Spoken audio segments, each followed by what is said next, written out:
like being so disciplined, being so switched on with things, I realised one of the weaknesses in my life is because working's not a problem, training's not a problem, eating's not a problem, all of that stuff's good. I'm like, oh, you don't actually invest in spending time with the dudes. And I'm like, okay, that's like something that you actually have to do. In this episode with Brendan McCormack, we went through UFC Perth, building a business, branding and fatherhood. Check it out. Brendan McCormack, welcome to the Blokes Lab. Thanks, gentlemen. Thanks for having me on. Thank you. It's been great. Brendan, tell us a little bit about who Brendan McCormack is. Who is Brendan McCormack? So I guess most people would know me in Perth as the founder of Perth Fit Fam, which kicked off in about 2017. I would say I've been in the fitness industry for about 20 years now, showing my age. And that's it, veteran of the industry, and done a heap of stuff over the time. So I'd say I was probably a natural entrepreneur. I grew up in Canberra, which is a very public service based city, and that's where that's what my family did. All of them were all public servants. So when I was in school, I was a horrendous student, but a really good worker. And I used to wag all my classes I didn't like by year 11 and 12 so I could go to the gym. So by the time I got into the fitness world, I just loved it so much. I obsessed over it. And so we got towards the end of year 12. And by that stage, I think I had 32 unexplained absences for the semester. So not for the year, just for that little gap. It's a good hit rate. Yeah. It was good because I used to leave, go to the gym and go to the supplement store. And so they were like, hey, you're not going to have enough points for year 12, but if you do we'll let you do an extra unit of work experience.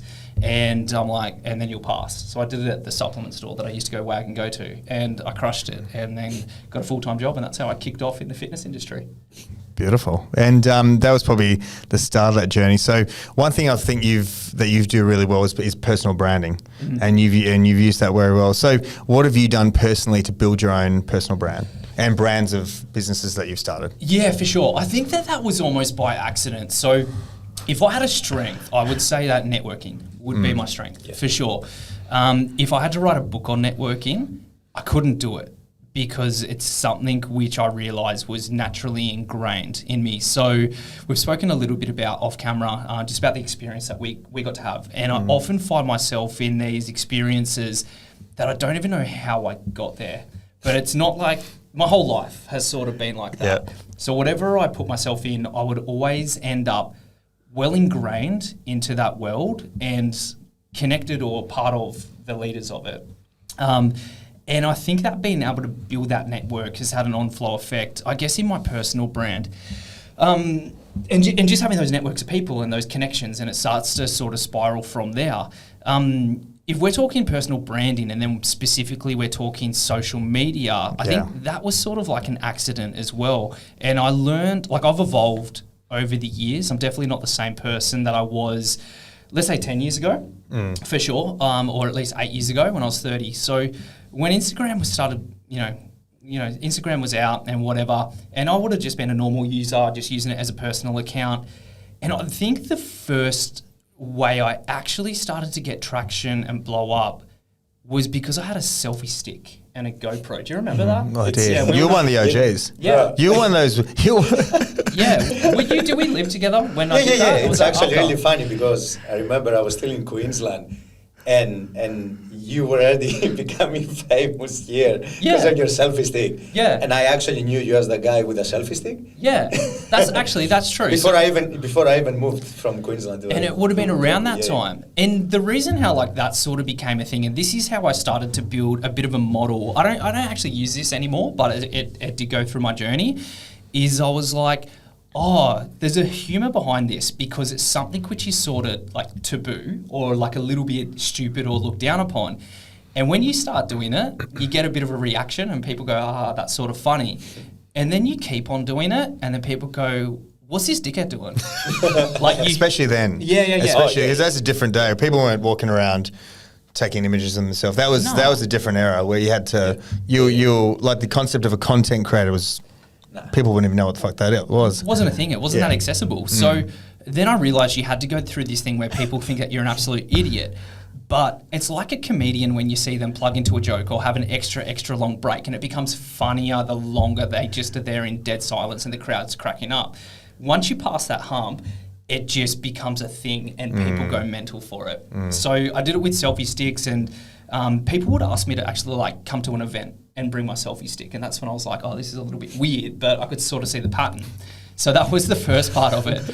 And then I sort of went through this evolution where I was like, all right, I don't want to be that selfie stick dude anymore. And budgie smugglers became the next thing. I remember. Same concept. Yeah. It was taboo, like really weird. People weren't wearing, like budgie smugglers the company was at a very early stage at that point in time, and I just jumped on it. And I would start doing these budgie smugglers, get custom budgie smugglers made up, and it became a thing. And then people would connect me to that. And then even when Perth Fit Fam was launched, I used the same process. And the way that brand worked well, there's a couple of things. Number one, it was named Perth, so for the city, and Fit Fam. So if you're from Perth and you're from the city, then you're like, hey, this is for me. And then people would click on it. So the branding in the name worked really well. But I was very self-deprecating with the content, and we made it humorous when we did it.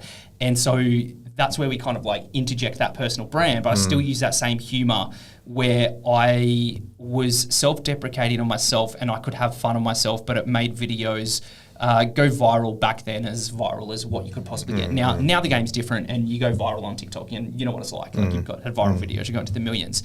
So that was sort of the approach that I went through. And the thing that we did speak about off camera before this is you evolve through that time. And I'm definitely not the selfie stick person anymore, and I've done stuff and I've built and sold businesses. And I look back, because for a long time in my life, I always had the vision of myself as I was the young up and comer, because I was well ambitious as a young kid. I always had these like visions, these things that I wanted to do. And it wasn't until I was about 35, which is 3 years ago, where I just sort of stopped and went, oh, you're not the up and coming kid anymore. Like, you're established and you're one of the veterans in the industry. And I help a lot of younger people that are coming up now. And I'm like, oh, the people that used to help you out, that you looked up to, who had done a lot of stuff in the industry, and they would spend time having coffees with you. And that time, and I still look at that now and I still appreciate those people now. And if we catch up, it's a very special moment. And I'm like, oh, you're at that stage in your life, like your career now, where you're sowing into the next generation. And giving back, Almost becoming the elder now and actually guiding the younger ones. Well, this is funny because, and I'm sure that this is a platform that we can speak about it. So I built and sold my shares in an app, and then had a baby. So big changes in life. And I was like, I don't know what I'm going to do. Like, I literally was at a point where I'm like, I don't know what my next move is. I feel like I've almost ticked every box off, and it was a weird sort of time for me. And I went and did an experience with Theo. Can I?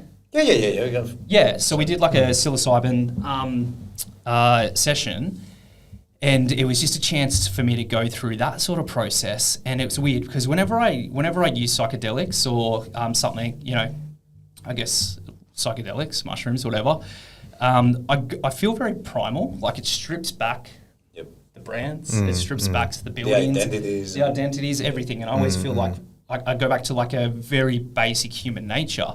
And I was trying to kind of discover, okay, where am I now at like this point in time? And it was this clear vision as like a tribe, and everyone has these gifts. So if you do a session with Theo, you can feel it. The dude's a healer. Like, that's your gift. I think, yeah, you're like, oh, you've actually got a gift in this. And if we were a tribe, you would be a healer within the tribe. And I was just digesting my place. And I guess I have wisdom within the industry. Not many people have the knowledge and I guess the overview and the experiences, and you know, people pay me for knowledge. Essentially, I'm like, oh, if we were looking at this as a tribe, you're like an elder in the industry. You have knowledge and experience and wisdom, which you're able to pass on to people or businesses. And that's when I realized, oh, okay, that's your gift in this space. Yep. Yeah. Where do you go for inspiration? Oh, that's good off there. Not enough at the moment, actually. The most recent one was Goggins, hey? Yeah. Because one thing I realised is I used to read a lot and I used to consume a lot and I used to do a lot of courses. Now I probably consume too much UFC content. Yeah, yeah. For sure, and that's probably like my junk food. It is. This is what you need a bit of junk food though. Yeah, you need your junk food. Yeah, you can't be too on all the time with everything. Yeah. Even in life, right? Yeah. So, like being so disciplined, being so switched on with things, I realise one of the weaknesses in my life is because working's not a problem. Training's not a problem, eating's not a problem, all of that stuff's good. I'm like, oh, you don't actually invest in spending time with the dudes. And I'm like, okay, that's like something that you actually have to do. 100%. Which I think is super important. And whether that is, going out for a drink or having lunch, like, we went to a really nice Greek restaurant. It was a very special thing because we don't often invest that time into that. So I think towards the end of last year, actually, no, it was the start of 2022. I was like, okay, you got to make more phone calls to your family. I don't live near them. Like, you got to have that important time with your family. You got to spend more time like with friends and have that time. And that's definitely something that I'd invest in. So as far as inspiration, I don't consume social media for inspiration. If anything, it's a mess, and I treat it like work. I think all of us listen to Joe Rogan. I think that's probably Elements, yeah. But that's almost like junk food in itself too. Yeah, of course. You know what I mean? Yeah, of course. Yeah. So that's probably a weakness in my life where I'm like, okay, I should be consuming more healthy content. High quality. Yeah, garbage in, garbage quality. out, right? Yeah. And I think that plays off. Whereas if I've got Goggins and the new ebook playing, man, I just want to go run for 4 hours. And it did. Like, it actually had an impact on me. So 100%. yeah, I recommend people do that, and I should probably take my own advice. But we all do it. I mean, I'm the same. I take a lot of content in from podcasts to YouTube and all that sort of stuff. And my junk food is NBA highlights, the 10-minute highlights, and UFC. Yeah. Pay-per-views. Yeah, and I don't get excited. I've learned just to select, which ones I do watch. But that's for me just to switch off. Yeah. And that's just, but I still, take my own sort of other stuff. Whereas if I find I go too much into audiobooks, educational, too much, if it's too or dialed in, I find you just lose yourself in it. Sometimes you need a bit of that almost 80-20. Yeah. 80% is that real productive sort of content, 20% is just, the garbage. When you're over consuming also at the same time, that doesn't mean that you're actually properly absorbing and integrating properly the information inside your mind. So like if you consume it without allowing some space and time to properly process what's getting in, you're not going to be able even to remember not even half of course, what you're really consuming. Yeah, I think like someone said it years ago and it stuck. And I think you have seasons in life where the actual line is there's time to learn and there's time to earn. Yep. And I think it's like the seasons, right? Like you go through the different seasons. Sometimes I'm like, hey, I can absorb a lot more information now and I can dial it in. Other times I can't. Or I probably could, but it's just not a natural thing for me to do. And that's probably because my output of work is so high at that point in time. Outside of that, I've got to be present for being a dad. I've got to be present for being a husband. And then, I've got to take care of myself. I've got to train. I think that it would probably be worse off if I didn't take care of my health, because then that would be like a big gap. Because in those times, if you're training, I still think it gives you that time to switch out. You're getting a sense of meditation, and it's that time to yourself. And just mentally, I think that you do feel better. So maybe if I didn't do that, maybe it would be more of a concern. Yep. How do you manage the balance of life? I think that balance is actually like something I'm good at. Yeah. Yeah, balance or counterbalance or like harmony. Harmony is, I think, the word. I just structure my days. So I know morning times for me to train. I get that done early in the morning. When I'm at work, I'm at work. There's like nothing else. I'm there to work because I know, let's say I've got 8 till 4. If I don't get my stuff done in that time, then I'm not going to be present at home. Previously, before like being a dad, I'd do meetings outside. Like this is a once off. This is outside of work times, which is fine. And before I did it, I asked my wife for approval. Yeah, which is... I'm glad she gave it to you. Yeah, she did. Yeah, she did. Because I know, okay, I need to squeeze as much as I can in this 8-hour window. And that list that I have every day, it's got to be ticked off. Like there's no if, buts or whats. Then I go home and I be a dad. That's the first thing. Give my wife a break. I be a dad. I'm not on my phone. I'm just there. We're just doing whatever we do. I do the feed-ins. I do the baths or the showers, get her ready for bed, and then I switch off from there. I find sticking to that has been a perfect balance. Previously, I'm going to be on my phone late. I'm going to be working late. I very rarely am on my phone. So even with social media, there would have been a time I'd be on my phone 4 hours a night, like trying to get engagement and stuff. I don't do any of that stuff anymore. And I feel like that gives me a sense of happiness because, harmony, using the word harmony, that's something that I feel like I've got a strength of in my life. You always had the flip sides, seasons as well. Like the weekend was a massive weekend for us. That's obviously had a bit of an impact like this week. But you can't keep on doing that all the time.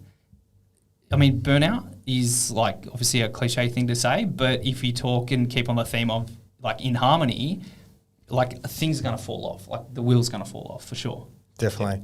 And definitely like even just going back to like last week, how you do get those opportunities that like UFC comes to Perth, you go, jump on it. Yeah. And normally, like when I found as well, we both had a massive week and at the end of the week, you're just like fucking cooked. Because you're fitting your normal everything and then you got to throw all this extra content commitments, which is exciting and it's amazing when you're going through it. Yeah. But at the end of it, you're just like, holy shit. And you wonder how some people, that's their norm.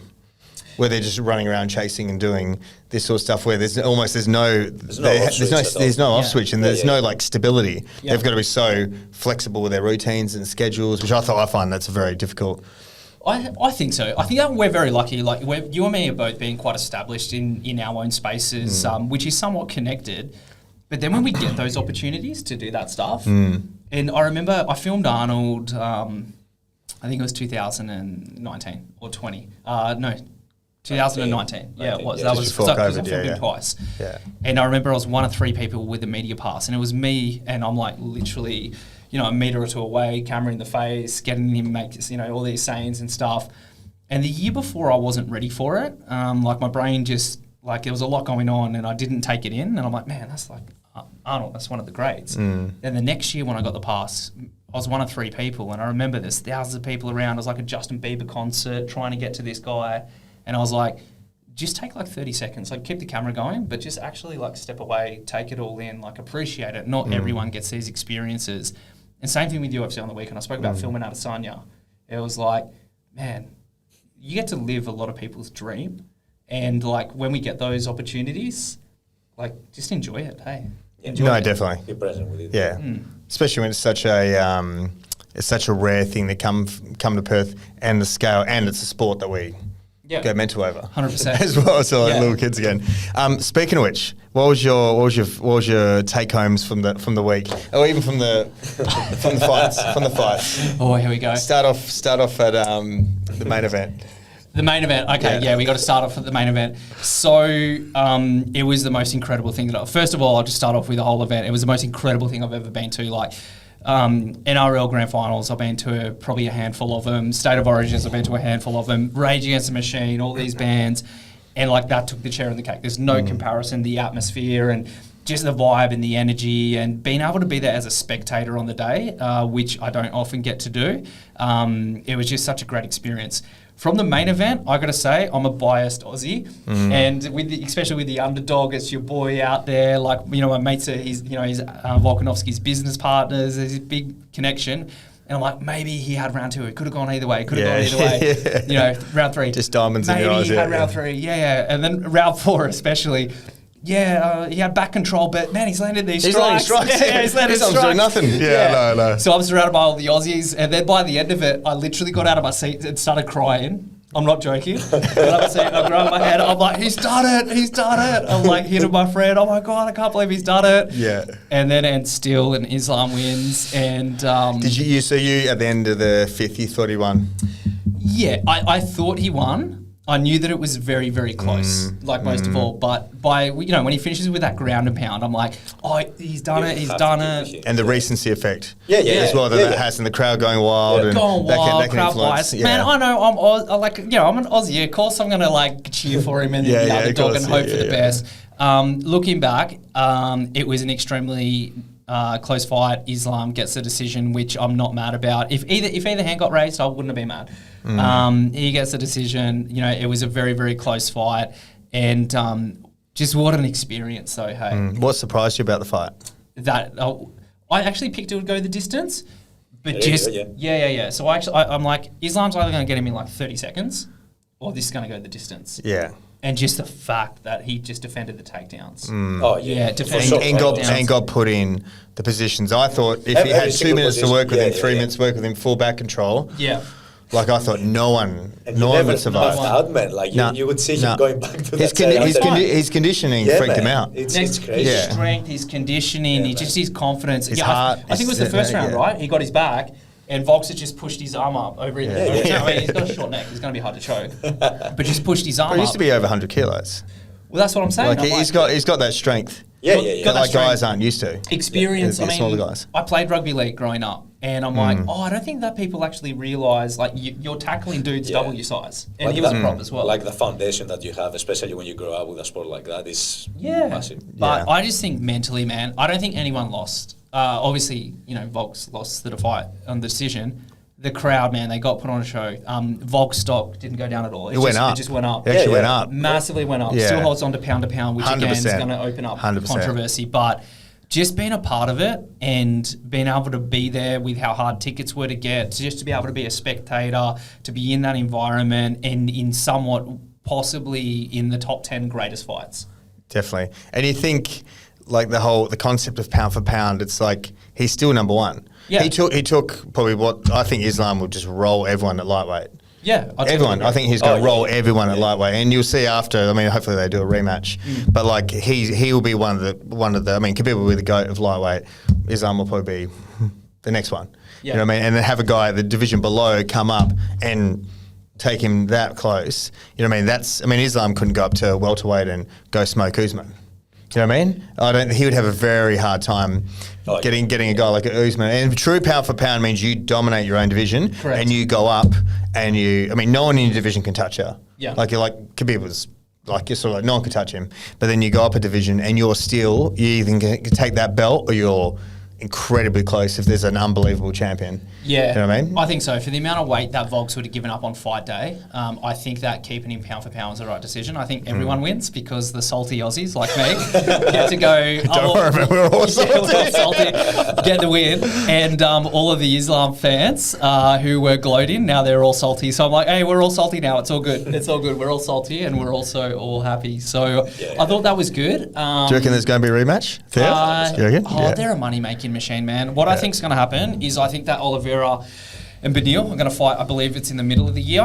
Yair said that he didn't want to fight until later in the year, that both boys want to be active, so provided that they get health clearance, it wouldn't surprise me if they jot them at the Mid-year. same time as International Fight Week, maybe. They're going to make that money, right? Yeah. Yeah. So it wouldn't and that's the surprise fight. me. That's the fight for making money. Yeah. Whilst I think it's so. still Just so whilst fresh. it's still fresh. So I think I don't think that was the plan, but I think that's what they're going to do for sure. As far as like the other key fight, I got to say, because we both know him as well, like Jack Della. Yeah. Righto. I was like out of my chair running Yeah, up it and was down so the good. aisle. So good. Like So just good. having the Perth boy, and now he's in the top 15. I think that one thing I love about Perth, and I always say this in business and branding and getting yourself out there, Perth's big enough to make an impact, but it's not so big that you get lost in the crowd. Whereas if you're Sydney, Perth might be the size Big city. of inner It's an suburbs. international city. Yeah. Yeah, and they're all Yeah. split up. If you're from the hills, then that's its own zone. If you're from Northern Beach, that's the own zone. Perth, I think, because we're so isolated, we're almost like another country, I honestly think that we're super passionate about our people. So seeing Jack go out there and do his thing and just being the kind of dude he is, he's just so calm and, so chill. And even his comment, I don't know, bro, I'm going to Bali. I'm like, it's just classic Perth.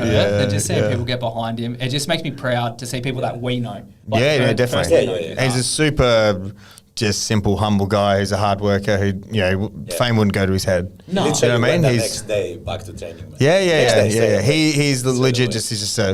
He's just a good guy. Loves training. You can just tell he doesn't get phased by much. He's built for the bright lights. To not get caught up in it all. No. You know what I mean? And you can just tell the way he's fought. His first fight in the UFC was on the Francis Ngannou card. Yeah. That was his first, outside of the Contender Series. Oh, was that? Yeah. No, that wasn't Garn, was it?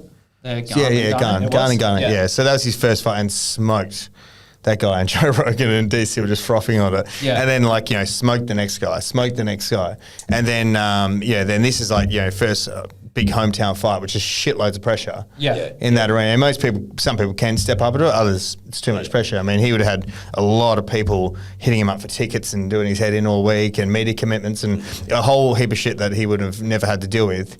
Yeah, and he's gone through it first round finish and did it via submission. And he was as well. he was his hardest opponent also, like you know. Yeah. He's a great fighter, like all the stuff.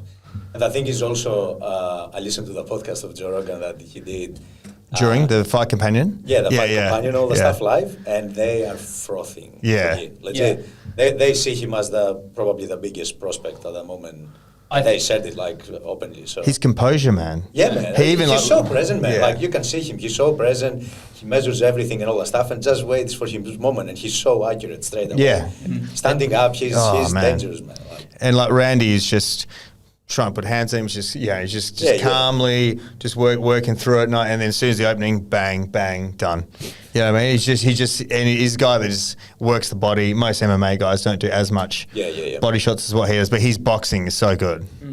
Yeah, you could definitely see it. I think, whatever's up for him next. You know, eventually you'll have a Masvidal fight with him. Like when you start to throw in some big names, two good strikers. Yeah. You get to throw in some big names. Man, he's it's just that was a privilege. Just to see him do it. 100%. For sure. And he's probably only one more fight from one of those fights. Yeah. From a Masvidal, or getting he'll have a top 15 guy next. He's number 14 now, so he'll have a top 15 guy especially if he gets through a guy quickly. He's already had 4 first round finishes. If he has 5, they'll give him a top 6, top 7. Yeah, and then they'll probably give him Wonder Boy. Yeah. Maybe, yeah. So, I mean, bright future. His next 12 months is looking very interesting. What were your thoughts on the ticket situation?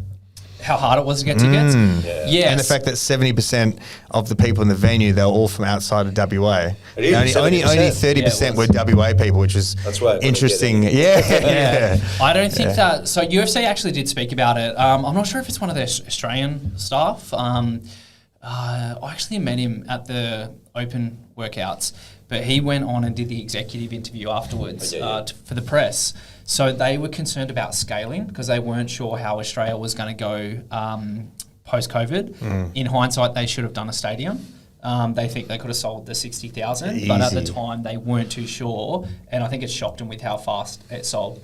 So what did I think about it? Well, I was lucky. I got tickets on the pre-release, and I thought that it would have been fine, and it turns out everyone in the fight club didn't get it either. And I did it on plane Wi-Fi, freaking out that I wasn't going to get tickets. Wild. Yeah, which is wild. So you can imagine that. I had my whole staff that weren't actually working in the clinic at the time, everyone that wasn't, about 7 of them, just saying, you're on. Your one job you got to do, just be online the whole time. No one got tickets. No one could get it. And next to no one got tickets. That's crazy. In Perth, very, very, very, very little people got tickets. Because I had Fight Club, and I thought that was a guarantee I was going to get tickets. Yeah. Like I said, I was on a plane going to Wollongong, and on plane Wi-Fi, freaking out, because we all know what plane Wi-Fi is like, freaking out it's going to drop off. I had my phone going, my laptop going, and both in a queue for 15 minutes. I'm literally sweating on the plane, having a panic attack. And then 15 minutes later, my laptop clicked over. I got tickets straight away. I tried to get the floor seats. Yeah. Sold out straight away. And I'm just like, I can't refresh the screen. Best available. And then just got whatever tickets I could. And then that was it. Yeah. Then I posted about it. And a bunch of, your mates that follow you, they're like... just salty Australians. They're salty Australians.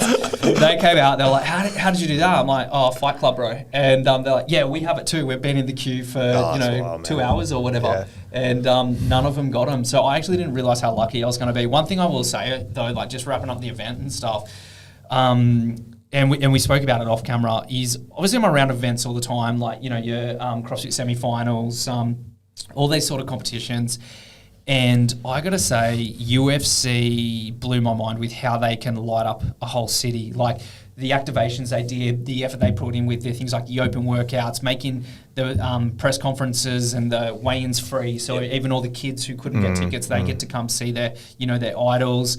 What that does to hype up the event. Special appearances at some pubs. At the pubs. Apparently, like Oliveira at the Saint. All these things were just ridiculous. It was crazy. The amount of people. Anything that was associated with the fight was just ridiculous. Yeah. And I'm just like, Man, they just do it at such another level, and I think it was so special to see. And just from what I saw, obviously I was there, but from what I see, from what I saw, from what I hear from your YouTube commentators and whatnot, just about how wild the crowd was and how amazing it was. I think like just for Australia and for Perth, that just made me so proud when they're saying, "Hey man, Dana's talking about O2 Arena in London." That was nothing compared to what we saw in For the Perth. people that were there at O2, really? Yeah, John Anik, everyone was just like, man, I've been to all these events and nothing compared special, to what I yeah. experienced at Perth. Yeah, the Arena, it's something special that way. It is, actually man. like, Yeah. designed. The and all acoustics stuff. are really good on it Yeah. because I've probably been to 6 UFCs now, like 3 in Australia, 3 outside. Yeah. The 2 best, hands down, were the 2 Perth ones. Oh, really? Hands down. Yep. Hands down. Went to just talking about like stadium shows, I went to the Ronda Rousey Holly Holm fight. in Melbourne. 60,000. Yeah. It actually wasn't that great atmosphere. It's Oh, pretty really? shit atmosphere. To be honest, for most of the fights, it was just everyone's just sitting because like you lose the atmosphere in a stadium. Yeah. Whereas like in the arenas, I mean, we went to the Singapore one in June when Yuri and Glover yeah, fought. yeah. We went to that. That was great as well. So that's probably like third best. Yeah. But yeah, the arenas, particularly Perth shows and the RFC, that's like the best. And It's- the viewing is probably better. There's not like a shit seat in the house. No, it was so good. It was funny because I'm in line and I was just connecting. Obviously, everyone thinks I'm Blokes Clearly. over the weekend, so it was a good conversation starter. So I was chatting with a bunch of boys from Sydney and then from Melbourne and then Wollongong. And they're like, man, this stadium's so awesome. Like, the design is so good. Yeah. And I'm like, oh, guys, you realise when they built this, everyone caught, the government caught backlash because it Yeah. looked like a stomped can. But I loved it. I remember they did. Yeah, they did. They did, It was yeah. like, it's so horrendous. It's like a crushed up can. Anyway, I loved it. Yeah. And now it's just like iconically Perth. Yeah. Yeah. In terms of just like, I mean, going back to with various things you've got going on in your life with fatherhood, Yeah. what have you really learned about yourself since being a dad? Yeah, actually, that's a really, really good question. And how's it changed your view on life and even things like other things like business or whatever? Instantly. Yeah. So when I first found out Shell was pregnant, like a pregnancy test, so how it actually happened, we were trying for about 4 months. And every time you'd go through a cycle and she couldn't get pregnant, you think it would be really quick. But for us, 4 months actually isn't that much. Some people obviously have a lot worse. She did it, and then she started to get really upset every time. By the third time, it was almost like traumatic that she couldn't get pregnant. And then for me, it was like, hold on, maybe I should go get tested. Maybe something's wrong with me. So we went for the 4th time, and it was a few days before it was time to take to do a test.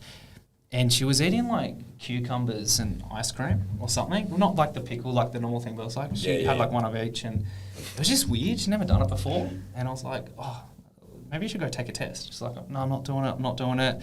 Like, it really kind of cracked her up. And then the next night, she was eating the same thing, and this was the day before she was going to do the test. And I'm like, are you sure you don't want to take that test? And she was hell against it, wasn't going to do it till the next morning. So anyway, next morning comes around, and she would train before me at that stage, and I'd train in the afternoons. And so I woke up, I'm still waking up, I'm going to the bathroom, she's getting ready to leave, and then I've gone to go wash my hands, and there's the test on the desk, and I look quickly, on the bench, or the basin, and I quickly looked around, my eyes are still opening up, and I saw the 2 stripes, and my brain was trying to work out if that meant that she was pregnant, and I'm like, fuck, I'm pretty sure that 2 stripes is pregnant. So I'm like, shit, and then walked out. It was pretty surreal, and like kind of held up the thing to her as she was walking out the door, literally the door open. She's like, yeah, I know, I'll see you when I get back. I'm like, what the fuck? So she left to go train. Am I the only one excited about it? Yeah. So she left to go train. I'm there by myself at home, just realising that my wife's pregnant. And the first thing that crossed my mind, and this is going to lead into the answer to your question, the first thing that crossed my mind was, oh, you can't fuck this up. And that was it. It was like this sense of responsibility of, oh, you're the provider, like your wife's about to go through this thing, and you can't, financially or everything else, or you just can't fuck this up, essentially. So obviously we go through the process from there. Now, when Evie was born, it was almost like, because Evie was born still when there was COVID restrictions, so I couldn't be at the hospital with Shell. I think I had 15 minutes after she was in her ward and everything was okay. Then I had to leave, which was okay because it was a 51-hour labour and we didn't sleep for 2 days, and I needed to go home anyway. It was like 4 a.m. And the next day when I woke up, I was just sitting there by myself that night, and it was like, you know, call it universe, call it God, call it energy, whatever it is. It was like this ether was beamed down into my brain like a radio signal, and it was, oh, you need to provide. Like, and I don't know, it's this sense of being a man, right? Of course. So if anyone debates that, it was so intrinsic, like a thing, I felt like I could like touch it or cut it, just that feeling. So that was like a massive thing, this sense to provide and being a man. The other part of it was when I was in public. So, you know, you're at Freo markets or somewhere like that, you got a baby, you got a pram, you start scanning like for danger. And it's weird because it's like it's ingrained in you to do it, just to always look out for danger. I'm like, oh, that's like this protecting instinct. Almost activates like parts of your DNA that were laying dormant before, and all of a sudden, have more of that, you know? Yeah, 100%. And that's actually probably the best way to explain it. It was like parts of my DNA were being activated and I was wired to do it.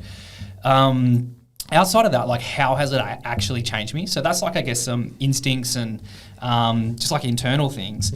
I used to take a lot of risk in life and in business. I'd like jump out of an airplane and try and put my parachute on the way down. And I think a lot of entrepreneurs have that DNA, that DNA to be able to do it. I'm way more risk averse now, where I'll still risk, but my parachute's got to be more calculated. Yeah, more calculated. Yeah. I can't do those all or nothing. I'm either going to like sink or swim. Whereas before I'd be like, I believe in myself. I'm just going to go for it, and that comes down to the providing, where it's like, you know, there's a baseline of your life of how you guys want to live. You need to be able to maintain that. You can still shoot for the stars, but there's a flaw. There's a baseline. There's a baseline. You can't go all in. In terms of you can go all in, but in terms of not all the chips financially on the table. Yeah, because you can't lose all the chips. 100%. When that's the case, you can lose a decent amount of them as long as you got that baseline, and you know, and when you got the entrepreneurial DNA, and you know you can get it back. You can get it back, but still you don't want to put your family through that process. Yeah, it's not just you now. Like there's those responsibilities. So I'll probably say that's been the biggest takeaway. Is having a girl as well. I really appreciate that my first baby was a girl. That changes your perspective on women, like 100% for sure. Because now everyone's a daughter, and that like completely changes the scope. Yeah. You realise, the way that you look at your daughter and that love and that protection. Every girl, or not everyone has that, but but all of a sudden it's like a dad cares for that person in the same way. So you treat them the same way. Yep. Definitely. What's been different about being a father than what you expected? That sort of surprised you or caught you off guard? I wasn't very paternal. So Shell and I weren't paternal people each. We actually had a discussion. So our cutoff line was 35. And when we turned 35, it was like, that was the year. It's like, hey, if we're going to do this, we're going to make a decision now. And you'd think it would have been an easy one, but we were actually like, do we want to do it? And then the conversation came to, well, if we don't, we're going to regret it. So we're going to have one baby.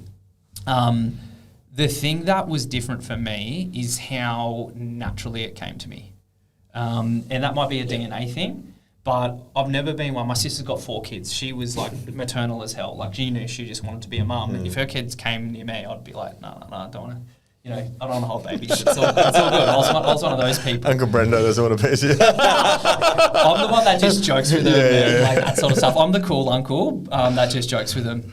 But I found that's one thing I realised. I'm like, like you're actually like, you know, it's a weird thing to say, but I'm actually good at this. Like, it wasn't as challenging for me as what I thought, the dad side of it.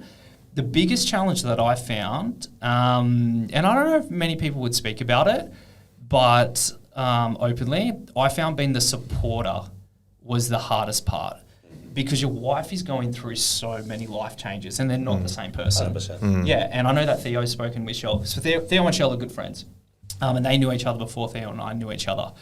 and they're not the same people as what they were, and you can't change that. There's a lot in their life that changes, and especially if you're a very driven person, you find it hard to have that emotional side. Instead of just being there, just get it done. So one conversation that I've had with my wife, because I've managed 50 people at one stage, and there's a way that you speak to people as a general manager, not in a bad way, but you've just got to be direct sometimes. Like you can't sugarcoat stuff. Like you just got to say it. And one time she's like, "You speak to me like I'm one of your employees." But for me, it was like just a no-brainer. We just got to get it done. Yeah. And so that was a challenge for me. And still is a challenge for sure. And I definitely have not worked out that side of it yet. That probably would have been big differences. It's an interesting one because I've heard also once, I think it was Ben Pakulski actually, from the moment he became a dad and all the stuff, and I heard in one of his podcasts sharing that, he actually created this avatar basically technique that he uses, basically creating an avatar for every part of his life. The dad avatar, the business avatar, the training avatar, and all the stuff, and he basically knows what every avatar encompasses and all the stuff, and switches on and off from all of those. And it was a very interesting concept when I actually heard about it, because it makes sense also, because as soon as you enter the house, having that switch and all the stuff, and knowing, okay, I need to behave in a specific way, it probably makes really sense, and it's something I feel that can really support, especially in your father's son. And you can probably be really present if you're that model. You're present in that avatar, in that moment, whatever you're. 100%, yeah. I think that's actually a really interesting one. One thing though, and this is, I don't feel as bad about it, but I'm probably justifying not being great in that area, is as the man, and I spoke about providing and protecting, and this, we can probably go deeper into this because Theo's known me for so long, is you need to be the leader of the house as well. And sometimes I just need to say shit because it has to be done. Whether you like it or not, you can't fluff around it. If you don't do these certain things, and that can affect your family, maybe your wife doesn't see that stuff, but you as the man just needs to lead it to be that way. And maybe men are scared to admit that, because when Theo and I first met, I know that the things you speak about and masculinity, I probably didn't have a lot of that. Probably because I grew up as a rep. I spoke about this recently to someone, and just about natures. I grew up as a rep, and part of being a rep is you build a big network of people, but your job is almost to be a people pleaser. And the more that you can please people, the more deals you get. So think about 14 years of my life. So from 18 to 20, 18 or 20 up until, let's say 34, I was in a position where my job was to be a people pleaser. And so changing that to being not the opposite, except, having to be direct and making hard decisions and having those hard conversations. 100%. That was a big switch, part of my journey. Yeah. Switching roles, 100%. Yeah, for sure. And I think with that as well, the mental development, I've grown a lot through doing challenges in life, and a lot of my challenges are fitness-based challenges. Some of them are business, and some of them are really fucking hard things I've gone through business. But those hard things that I've gone through, which at the time almost crushed me, just mentally, and things like panic attacks and things that are involved within that stuff, it's made me so much better now. Because and more resilient also. Yeah, because was there a particular moment in your life, particularly that you don't mind sharing? Yeah, so there was a period where I exited from a business, but it was the negotiation process to that I wasn't ready for. And then you realise, so for about 4 months, I just couldn't sleep, had anxiety, ended up in the hospital because I thought I was having a heart attack, and I never had a panic attack before, and I thought I was dying of a heart attack for 4 days. And went to the hospital, got ECG, and they're like, dude, you're healthy, you're fine. That's what a panic attack feels like. And then the months after that, because that feeling of your heart and having a heart attack, every time I laid still when there was no noise, I started to go into this cycle again. And I was convinced I was going to die of a heart attack of that time. And that took me months to get over. So that was part of hard negotiations with people that were well and truly further along the business journey than me. but it taught me a lot because now I can have those hard conversations. They'll put on the planet to teach you the lessons that you need to learn. Yeah, and I appreciate that too. Yeah. But fitness challenges, like doing the 24-hour races, jumping, all of that sort of stuff. I remember doing the 24-hour race, and I was the only non-runner on the team. I was just a CrossFitter. I think I just did a few warm-ups, but I had a goal. And, I had to hit over 100K. And we're going through this 24-hour race, and as you're kind of getting halfway through it, people are pulling out, like, feet are bleeding, all of this stuff. Like, going back to Goggins, we've heard those stories. Body breaks down, but the brain breaks down, like the mind breaks down. And all these people who were elite runners, who were on the team with, were pulling out. But I had my goal, and there was like, if I had to crawl, I still just would have finished that goal. And you go through the troughs, the peaks and the troughs through that 24-hour journey where you want to quit. Like, we can do it. You can go to Dignus into a training session and you want to quit. And the same things happens. You've got to overcome it. And I remember it worked out to be 9 laps. And so I broke it down into 3 laps of 3. And they were, I think, 14K laps each. And I remember getting to the 6 and my knees were blown out. My feet were bleeding, but I just refused to take off my shoes so I couldn't see them. But I remember going through or jogging or walking or wherever I was at that stage, and just how cooked my body was and my mind. And I just kept on breaking through. And then it dawned on me, you've got a different mental capacity to other people because you can push through, you can switch off and you can push through this stuff. And not many people could do that. And the growth that I had hitting that goal. And the other thing was, the money that I spent, the time I spent away from, my wife, and I could not jump on a plane back and go through all of that to tell her, I didn't do it. And so that pushed me through. But you had a big why then. there was the why to be able to do it. And it's such a stupid thing, right? It's like a 24-hour race. It's not, it means nothing at the end of the day. But what that did as a character building was massive. And I see all those things over the year, they've been like little bricks on top of each other. And I look at people who at some stage we might have been at a similar spot, but we're not now because they didn't challenge themselves in the same way. I think you spoke about this on one of your podcasts about people not challenging themselves. And that probably sums it up. Do you feel most people in society these days don't push at all, and they're not really putting themselves out there, or they're playing it pretty safe and comfortable? I think that more of a percentage than what we think don't push themselves. Yeah, like crazy more. And I'm not just talking about like health and fitness, just in life in general. Like in every level. In areas where you need to go. Yeah, just everything. I think that, which is sad, but I think that the majority of people will get to a point which is just comfort, whether that is in a relationship, in a job, whatever that is, and then that just becomes life, and then you get caught up in the distractions and UFCs and whatever your jam is, whatever your junk is outside, but then that becomes your life. And the thing that fucking scares me about that is I'm 38. When I was 35, when Eva was born, this is when I had that realization. The last 15 years at that stage went very quick. The next 15 years are going to go very quick. 100% quicker. I'm going to be 50. Quicker. I'm going to be 50. This time that we have is so limited.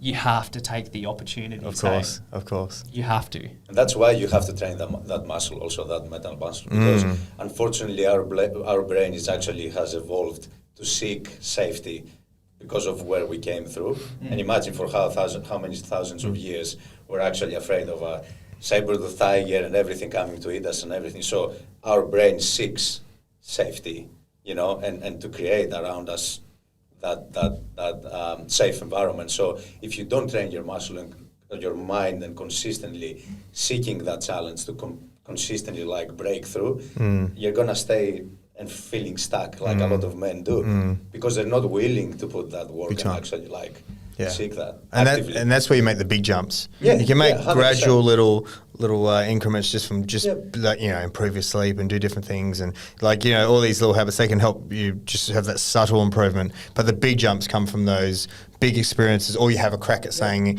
in business and you bomb out and you go through the pain of it, you go through it, you process it, you learn the lessons, adopt to it, or do a big retreat or plant medicine ceremony, you have a massive breakthrough and you have coaching. These are the things that actually get you those exponential jumps where you level up. Because there's other ways you can't level up because it's just such gradual improvements. You need to be able to do these things. And it's not always just physical feats as one part, but then there could be spiritual, emotional, different things. In business, and some people are animals in fitness, but as we know, then they're very, very weak and vulnerable in other areas, and that's where they need to go, and they avoid those areas and just stick where they're strong. Yeah, we've spoken about that, and that's one thing in my life, like I'm proud of. I think before, if we talk about not balance of life, but balance of character of person, I definitely didn't have that, and I feel like even emotionally, I was up and down a lot because I didn't have that balance of character, and that's one thing over the years. That I'm like, okay, I'm proud of who I am as a person because I can take care of all these areas of my life, whether that's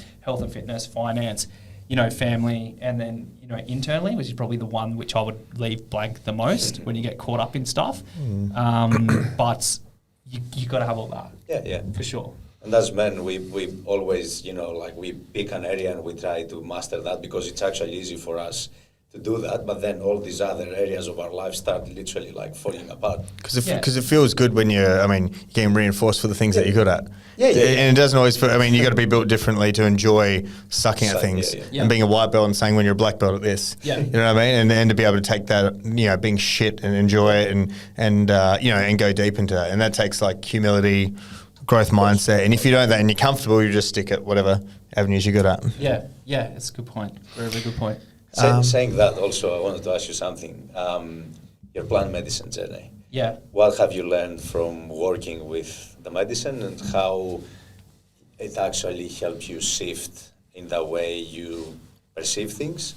But also, did it help you with business or any of the other areas? Yeah, without a doubt. So I think every area of your life, there's a benefit to. So you and I journeyed with psychedelics the first time together.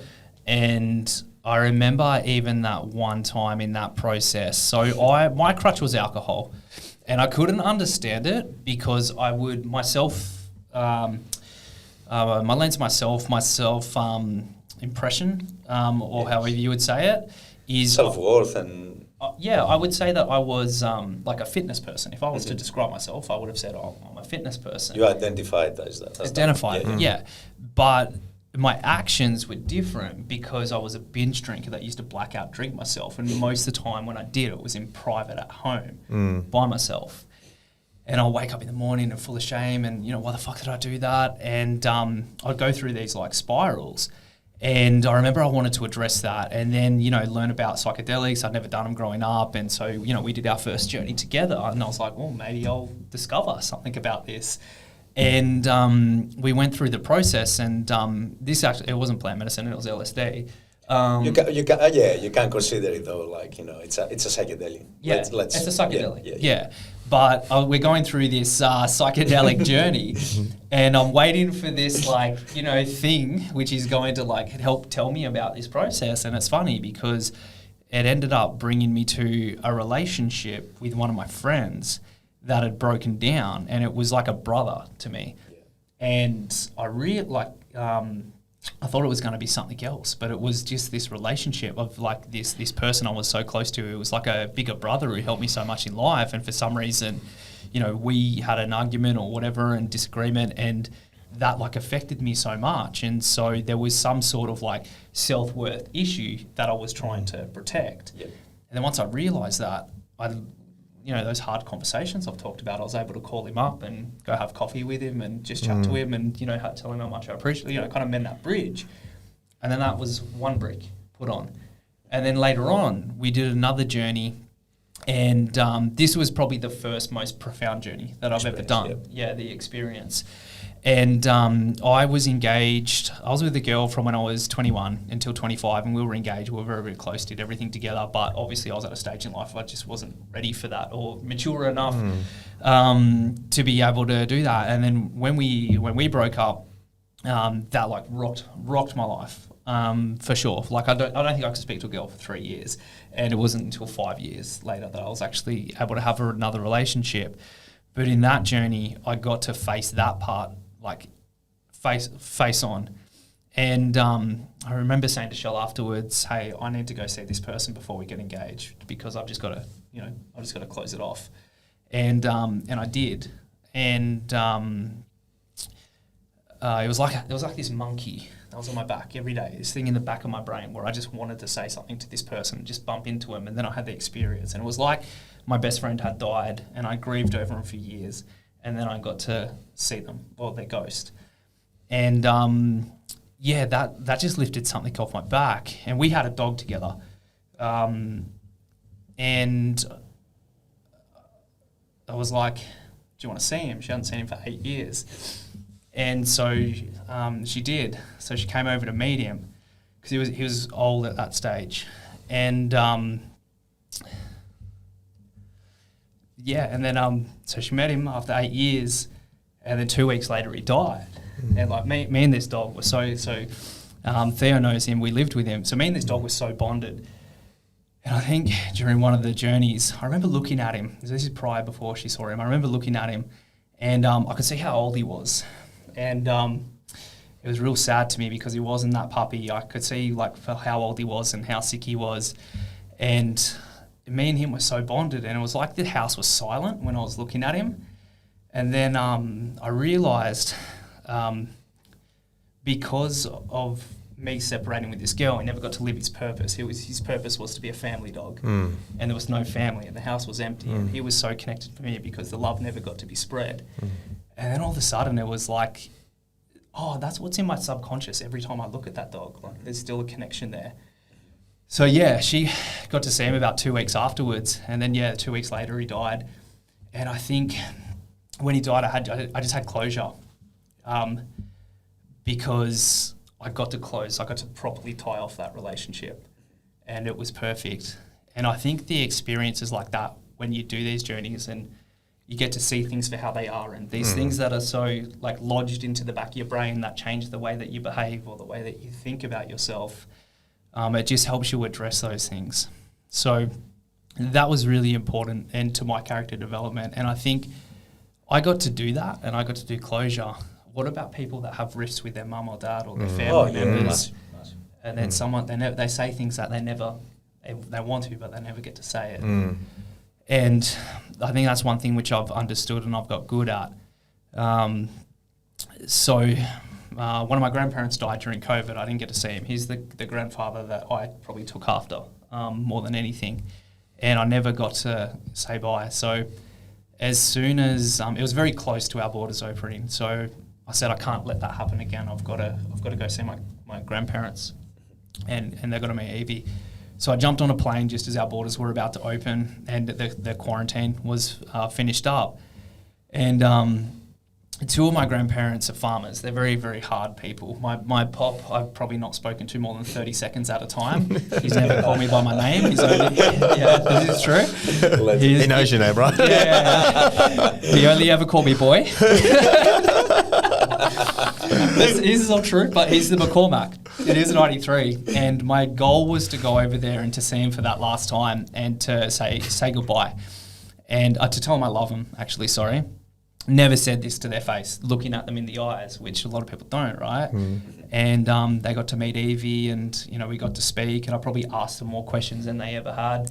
And when it was time to go, I just remember like getting down at their level and just looking at them in the eyes and saying, I just want to thank you for everything, and just to let you know that I love you.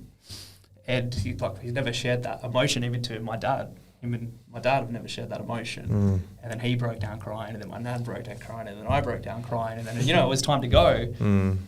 But my mission was accomplished, and I got to say like the awkward thing to say, but I got to leave going, hey, if something could have happened and I never got to see him again, like I know that I got to say what I wanted to. And I think like that comes from these journeys and the building and being able to communicate, being able to communicate more clearly in business and with friends. Connecting with what's important for you, like your purpose, like so many things that you can say, All of these things. And it's not for everyone. Actually, that's probably a wrong way to put it. Not everyone is ready for it.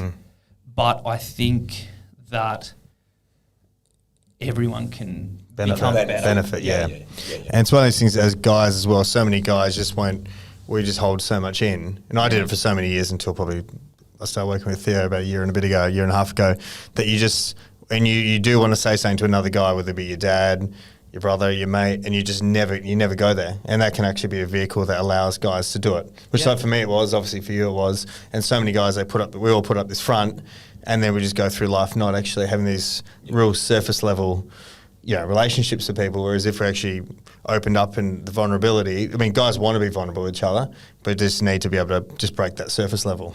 Yeah, and that's a great tool for it. I agree. Yeah. Definitely. Yeah. Interesting. In terms of like you're so heavily involved in the fitness industry, and speaking of COVID, how do you find COVID changed the fitness industry?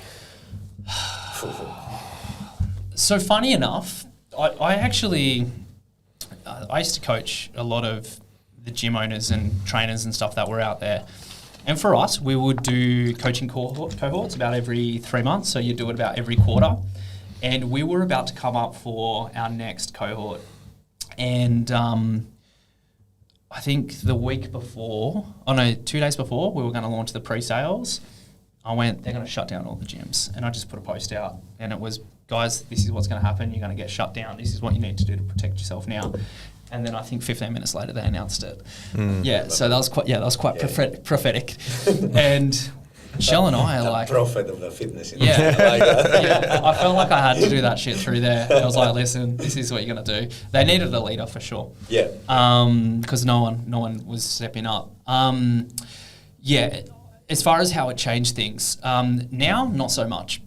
At the time, it freaked the shit out of everyone, but nobody knew what to do. And that was part of the problem.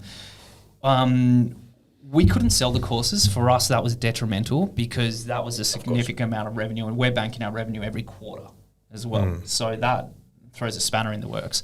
So I just went, all right, it is what it is. Let's just write it out for the next couple of weeks and see what happens.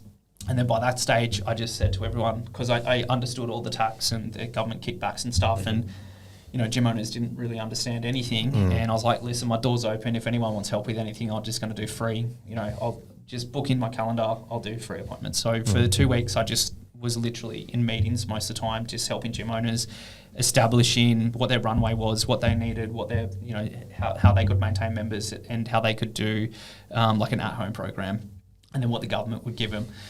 So I helped heaps of business owners make a shit ton more money than what they were through COVID. So I think that a lot of people, and this is probably the best way to explain it, there was a challenge in life, and we've spoken about that, where spanner in the works, and you can either go, fuck this, the government sucks, cry about it, or you can go, okay, this is the rules that I've got to play by. How can I play the game, and how can I win? And the people that learnt how to play the game ended up doing better than when they were just bricks and mortar.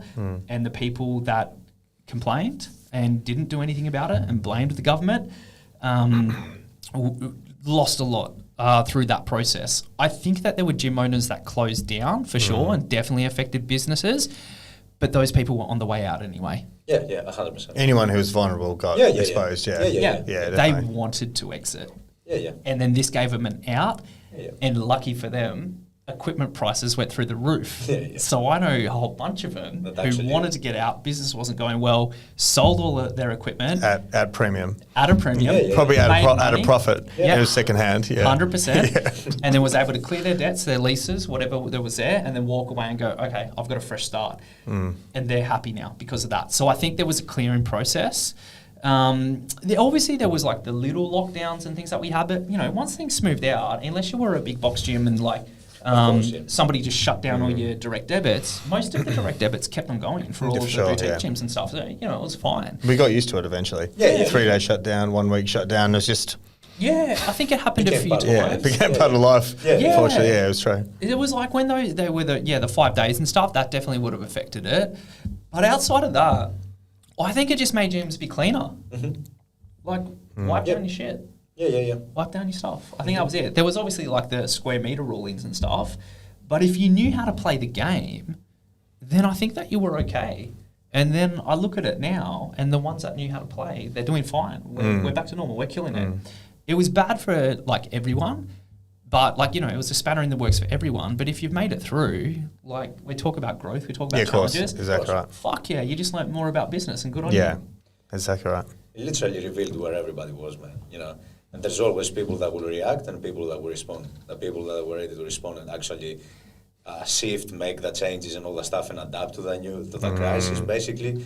They thrive and then they create such strong foundation that their business is going to fucking skyrocket, like, you know, the next 2 to 3 years, yeah. With every challenge, there's always opportunity. Of course. And some people definitely take the opportunity and they did well with it too. Definitely. And I think you definitely got the online component of fitness. Yeah. Definitely grew in that 3 years as well. And a lot of people, and I sort of see that's where a lot of successful PTs are now. I mean, you're very astute in this sort of space, and you just see how many people go through fitness colleges and things, and how many, I'm not sure what's the percentage of ones that even stick around probably past a year. I think there's probably an 80% drop off rate or more. Yeah, it'd be crazy. Yeah. So, and it's almost like PTs is a hard gig to be doing, you know, outside your 20s and 30s. You don't see too many 40-year-old PTs, but the thing is, if someone could really establish themselves as an expert, build a good online brand, they can do well. And they're not stuck to brick and mortar. Yeah. And they actually can. But I mean, to be a person who can build an online PT business, then you've got to develop some skills. Not anyone can do that. Not everyone's got the chops to do that as well. You know what? I love how everyone's like. Sorry, I shouldn't say everyone. It's very general. I love how people think it's so simple to do anything. Like how many people would go, oh yeah, I want to open. I mean, this is very niche, but like, oh, I want to open a clinic like you. They don't understand everything you've been through. Like, I want to have a page like you, or I want to do this. I'm like, oh, okay, cool, man. Saddle up. Just even we were talking about earlier. Even we've just started doing this podcast. Like for an example, like we're talking about like even just the time involvement. It's probably before every guest you have on, you got to organise a guest. There's probably for a guest you're fairly familiar with, probably 2 hours prep. A guest you're not, could be 4 to 5 hours prep. Then you get people in. You got to set up the room, everything. That's about an hour. Do all your audio checks. Do the podcast. That's another 90 to 2 hours. Clean up, re-put everything back, and then I've got an editing team. Yep. So a filming team, then an editing team, and then they edit it. Yep. Then they give it to me. Then I view it. Yep. Then I watch it for, say if it's a 90-minute, 2-hour podcast, I watch it from that period. And then in that, I've got to take all my notes and run all my reels, content ideas and all that sort of stuff. That takes about 3.5 hours. Yeah, no joke. And then after that, then that goes back to the editing team because I've got camera edits, and then someone will end up doing back-end optimization, which we haven't started with this yet. So, and then that goes back to them. They do some basic edits on the ideas of the reels, and then I have someone else then that makes them all pretty and then schedules them all. Yep. And then people go, oh, I'd love to do a podcast.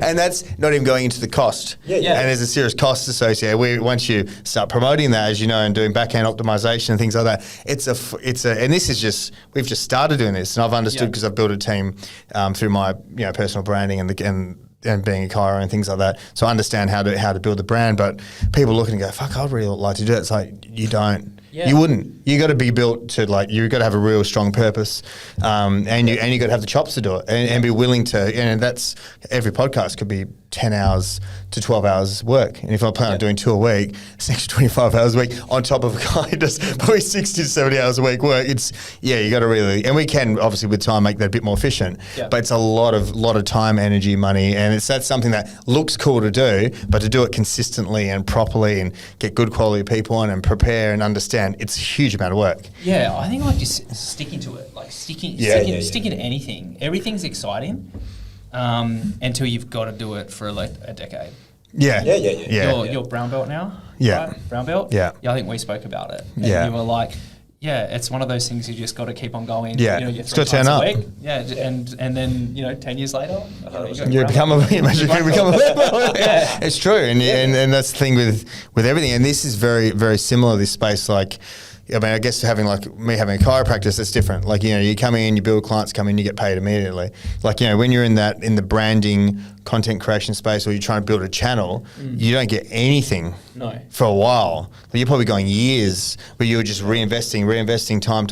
And then it won't be till years down the track you hit a tipping point, then it starts moving. Yeah. And that's something that you do not, that's 100% delayed gratification. And that tests you whether you want to be about that life. Because when you start spending a lot of time and energy and money into it, and it hits a point, you're a couple, we're still quite early into this, but you're a couple of years in and you're going, fuck, we've put a lot of money and effort into it. Tests whether you're about that. Yeah. You know what I mean? And you got to and that the hard thing is when you know, like, the people like, in business and that, what you're doing is the right thing. Yeah. But then if people got poor self-awareness, like when do they might not have the chops to make it. Yeah. And most people haven't got the chops to make it, even if they do sort of continue, and knowing when to pull out, They when don't to. have a big enough why, bro. Yeah, exactly. Yeah, if you don't have a big enough why, when things get tough and you start getting tested, You're done. You're gonna quit straight away. Fuck that! I don't want to do this anymore. Yeah.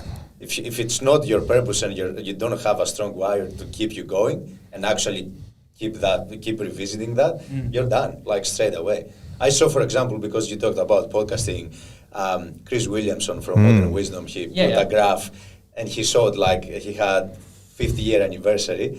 The first 3 years, nobody was literally watching the show. Yeah. 3 years. Yeah. And he's one of the biggest podcasts. Yeah. At the moment. He boomed. Can I tell you a story about Chris Williamson? Yeah. Yeah. So I built a dating app, and we had a marketing agency in London, where Chris is from. And Chris was actually one of our models. And so he actually did the user-generated content before he popped. For Fit Fam. Before the pod, yeah. Did he? Really? I've still got the videos. I can send it to you. So Chris actually That's did so the funny. user-generated content. He was really close friends with our dude, and they're like, "Yeah, we got a guy. He's in Dubai with me now. We'll get him to do it." And I'll show you guys the advertisements. And it's Chris Williamson speaking to Jordan Peterson. It's wild. That's so funny. I think with podcasting, going back to that, because I had a when we did the Perth Fit Fam podcast, I was lucky because I had a database of people and I had a very clear niche. So when I did it, we were ranked in the top 30 pretty much all the time because I had that base to start with. And I was, I just hit it consistently. So there was always an episode every week, or I'd bump it up to twice a week because I knew that would pop me into the top 30. But people used to say, same as what you just said, everyone, oh, that looks cool, I want to do it. Fuck me, man. Yeah, I was like, hey, you can do it. Maybe start off with recording with your phone, voice recorder, whatever you're going to do it. And if you can do that every week and you can accept that nobody's listening to it and you're just doing it for yourself, then go for it. And then just keep on doing that for years. And as you get better, then start to get your stuff better from there. Because so many people are like, I can't start till I got all the best stuff. And I'm like, well, procrastination. It means that you got to stick to it. Yeah. Like, why don't you just start off recording with your phone if you believe in it so much? Of course. You know what I mean? Like with the bare minimum, just do it, but accept you got to be okay doing it for a long fucking time and accept that no one's going to listen to it. Yeah. No matter what, you have to put that work, man. Of course. No matter what. And if you sort of see it as a business as well, I mean, of long term, in terms of really building a product from it, like that's, you got to think in like almost 7 to 10 year blocks. Yeah. Like, not my first year 1, year 2, year 3, and that's like, the first 3 years, you're just scratching the surface. Yeah. Like what he probably experienced at year 5, Chris Williamson. He started, and that's what happens. It's just such a flat line. It's such a flat line. And then all of a sudden, boom. Yeah, and you see it's one of those things, if you're focusing on improving your craft, your equipment gets better, you run things better. I mean, everything's better, and there's more money to reinvest into things. So, just have that commitment to getting better across the board with it. If you've got the chops to do it and you've got the vision, you'll get there. You'll get there. Yeah, you'll get there. But that's where self-awareness is important as well. Yeah. Because if people got no self-awareness, some people, they can keep going. They're not getting, no one gives a fuck what they got to say. You know what I mean? But it's like, that's like, but the thing is, most of those people, if they've got the no self-awareness as well, they're just not going to mind, so you keep doing it for 5 years. Yeah. They're going to pull out as well. It's only people, I think, you got to have that true belief in yourself to be able to actually properly commit to it, not do like one every 3 months, and actually, do that for 5 years straight. It doesn't work otherwise. Even like comparing Chris Williamson, Alex Hormozi, who I would say is the new Gary Vee, amazing content. You talked about looking for inspiration. I actually think his content's some of the best out there. It's just real with how he does it. Even he said his podcast he did, I think he's in the 6th year now. And now, like probably 12 months ago is when it really started to pop. He's like, I did it for 6 years and it like got nothing.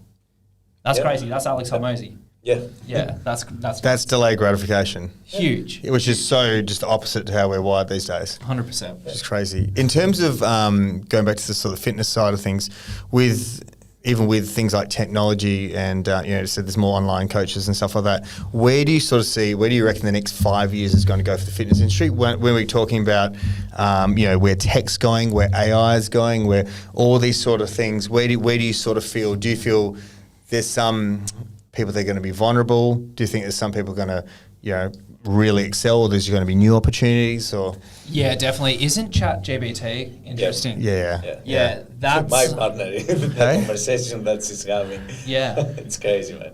That's something that interests me a lot. So probably about 7 years ago, I got into the startup ecosystem, and they were talking about this technology that's now coming. Back then. Yeah, from back then. They were like, because we were talking about content and blog posts, and they were like, hey man, soon you're going to have this artificial intelligence that's going to be able to do all your blog posts and SEO for free. You'll just type in a term and it'll do it. Now that's commercially available, like with Jarvis or Jasper, I think it might be called. They might have changed their name. And ChatGPT, which has obviously just reached a tipping point and everyone's talking about it. That's real. Like, that's real now. So that technology is going to come in fitness in some way, shape or form. I don't know what that actually looks like from a consumer perspective. But so I've got a Tesla, and driving that makes me look at every other car like it's Neanderthal. And like the concept of driving in 15 years is just going to be completely different with autopilot and all of that sort of stuff. There's something about that technology, but I can't put my finger on it yet, what that's going to do, not just in fitness, but just for our whole society. Something will come in where that technology will impact businesses and what we do. There'll be a disruption for sure. As far as because I get asked this question all the time. If we're talking like the greater fitness industry, what's out there, you do see little pivots. Like, 6 years ago, BJJ wasn't what it is now. Now every man and their dog does BJJ or MMA or something. And after, during COVID, UFC obviously had a tipping point. And there's little shifts. So I think the dispersion of the kinds of things that people are doing is probably changing, and people are probably finding activity in other areas than rather than just a gym. Obviously, we had, CrossFit come through, that changed things. 24/7 gyms come through, that changed things, which was massively disruptive. Then you had F45 that came through, and in Australia, that was massively disruptive. I don't think there's those opportunities out there at the moment for somebody to come in that sort of model and be disruptive. What I think is going to happen is let's use the F45 model. F45 did their thing. I think that they reached saturation point, and then the only change within the industry is your things like your fit stops and your BFTs. Those two are going to compete for that market, and at the moment, fit stops going to take over, is my gut feeling. So it won't be the F45. There'll be distribution between those brands, and fit stop will probably end up taking the lead. 24/7 gyms probably had the biggest, like big box gyms, I should say, not 24/7 gyms, because they're a very, very old model now. The bigger box gyms that have everything, they're probably the ones that evolved the most over the past 5 years, because all of a sudden you had your boutique studios, and then they became really popular. But then the bigger box gyms went, well, why don't we just offer more services and be more premium and an all-in-one solution? And now they're really desirable again. So you see those sort of shifts. As far as technologies and wearables, I just don't see anything disrupting the industry right now. There's a wellness consciousness at the moment, and you see everyone doing ice baths and breath work, and that's gone to sauna and everything. Sauna, I would probably say that's been the biggest uplift over the past couple of years. Do you reckon a lot of saunas will probably, not a lot of saunas, a lot of gyms will start attaching mini recovery businesses to the back end of it, like sauna, ice bath, whatever. By keeping it very simple, just more. So if hot they and cold don't, therapy. they're dumb. 100%. I can tell you from opening a gym, which included saunas, ice baths, and I agree. add-on product. I agree. It literally was a game changer. And if gyms aren't doing that, then it's not that expensive to have a setup. Normatec boots, recovery, relaxation zone. If you don't have that, you're behind the eight ball. As a minimum, hot and cold therapy. 100%. As a minimum, just even as a minimum, you don't have the space. You need a pretty small space to have a sauna and a cold setup. You don't need a massive space to set that up. So financially, if you do a hot and cold setup, let's say I was to go to a sauna place or a sauna or ice bath place, it probably costs me between $35 to $50 for a session. If I'm in a gym, I can pay $10 a week and I can get the same service, which financially works out for the gym, just purely based on numbers. But for me, it's like, oh, would I rather pay $35 to $50 a session, or do I just want to pay $10 a week for unlimited? So this is where the big box gyms are going to be able to evolve and take a big part of that market space. Yeah, big time. Yeah. Big time.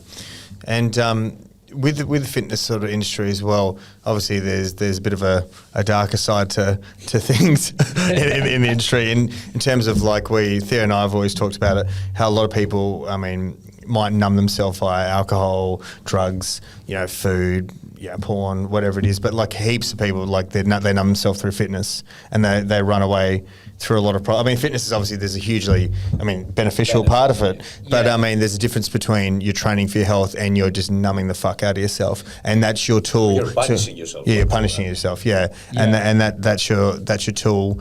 To start to get away from reality as well. Yeah, I'm just trying to think in like real life. So if I break down the fitness industry, and let's say I'm going to say athletic, and then I'm going to say aesthetic. Yep. I would say that that's probably more common in the aesthetic area of the industry, because it becomes an issue with body positivity. So there's I forget her name, but the lady who won Australian of the Year this year. So she was a body positivity expert. Oh, okay, yeah. And then I started getting messages about it because people are like, what do you think of this? This is an outrage. She's encouraging people being fat. And I'm like, I have no idea who it is. So I went down a rabbit hole. And then I looked at her message, and it actually wasn't anything to do with like weight or size. It was to do with like having acceptance, like healthy self-esteem. Of course. Because we know from our experiences, and the same reason why I've been strong is because it comes from something internal, not external. And if you can fix that problem, then you can go and address the issues. Of course, with why you're eating a certain way. On the flip side of that, because when I thought about that, I was I grew up starting off in the bodybuilding world.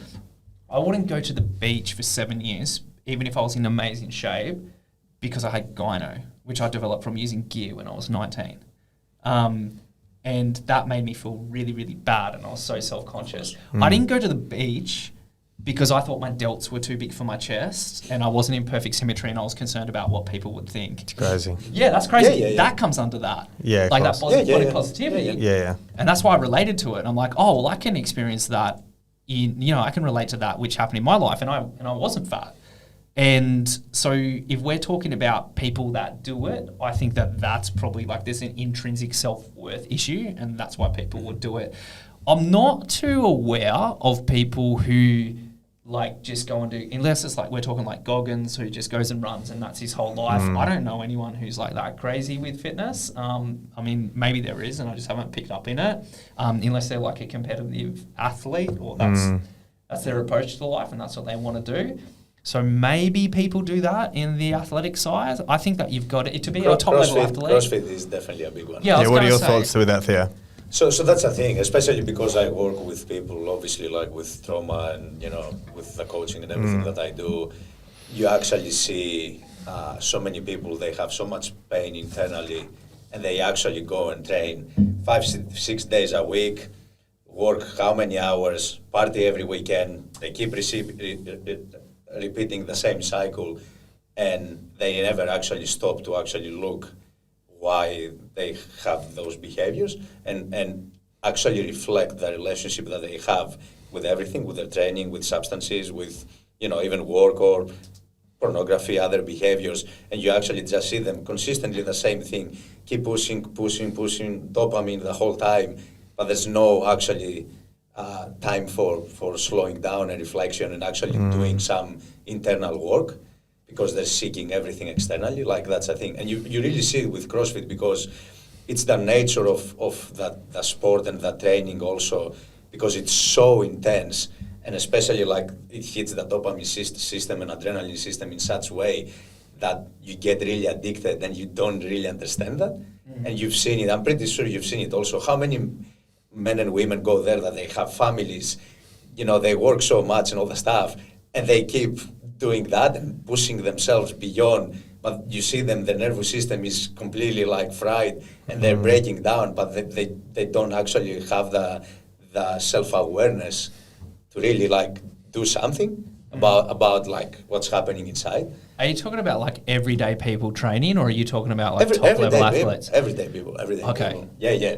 That's where Ryan also referred. You can again. That doesn't mean that athletes don't do that either. No. But and as well, like as you said, it's for people who are completely unconscious to it. Who are using that as the vehicle, as opposed to same. Yep. I was the same when I was going through shit years ago. I mean, I used fitness was a big one for me, and I was just training, got in the best shape of my life, but I knew I was just numbing the fuck out of myself. I was just working and training, and I didn't take time to go back and process things because I actually didn't know how to process things because that was before I did any work with Theo or any coaching. I was completely just typical, bloke that knew just stuff about personal development, but didn't know how to process my emotions at all.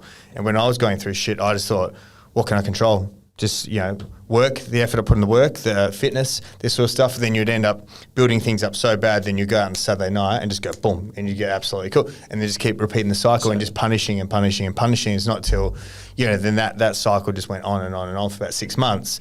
And then, it's not till eventually then you start learning, I'm actually going to fitness just to sort of to run away from this stuff. So I'm not actually sitting with myself and processing shit, and then actually deal with the emotions and allow your nervous system. And I was on like fucking crazy stimulants and everything. Just I was like, screw my life.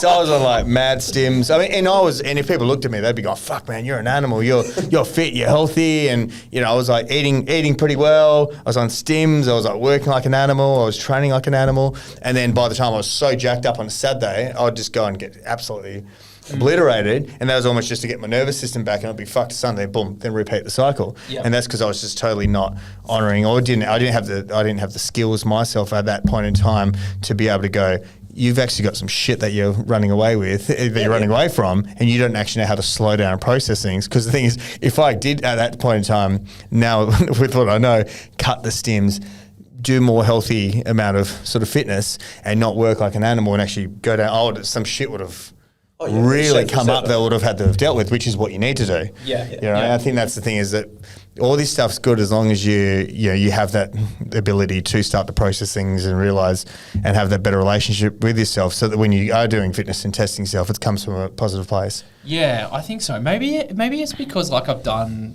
gone through work and I use it as a point of, okay, this is where I'm at now. And we spoke about harmony earlier. And like my nights are sort of like that downtime, whether it's like that family time, but even once Evie's in bed, it's like I'm switched off, like mentally I'm switched off 100%. And I feel like just even adding that into my life, which I never used to, that helps me maintain that harmony, because I do get that period where I get to actually come down from the day. And stay with yourself also, without distractions, without any external like stimuli. Yeah. You know what's something that I do? I water the garden.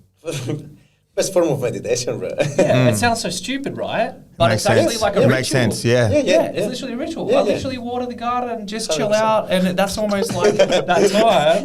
You start to understand like your old man and your granddad. Legit, 100%.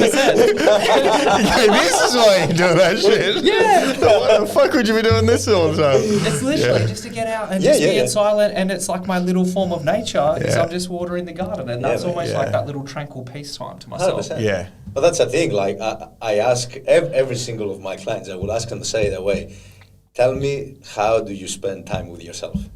Not actually sitting down on the couch watching TV or being on the phone or distracting yourself with things, but actually sitting down with yourself. And then they sit down and they think, I actually don't. Yeah. Like they don't. They don't. They always trying to find something externally and distract themselves. Like a screen or something.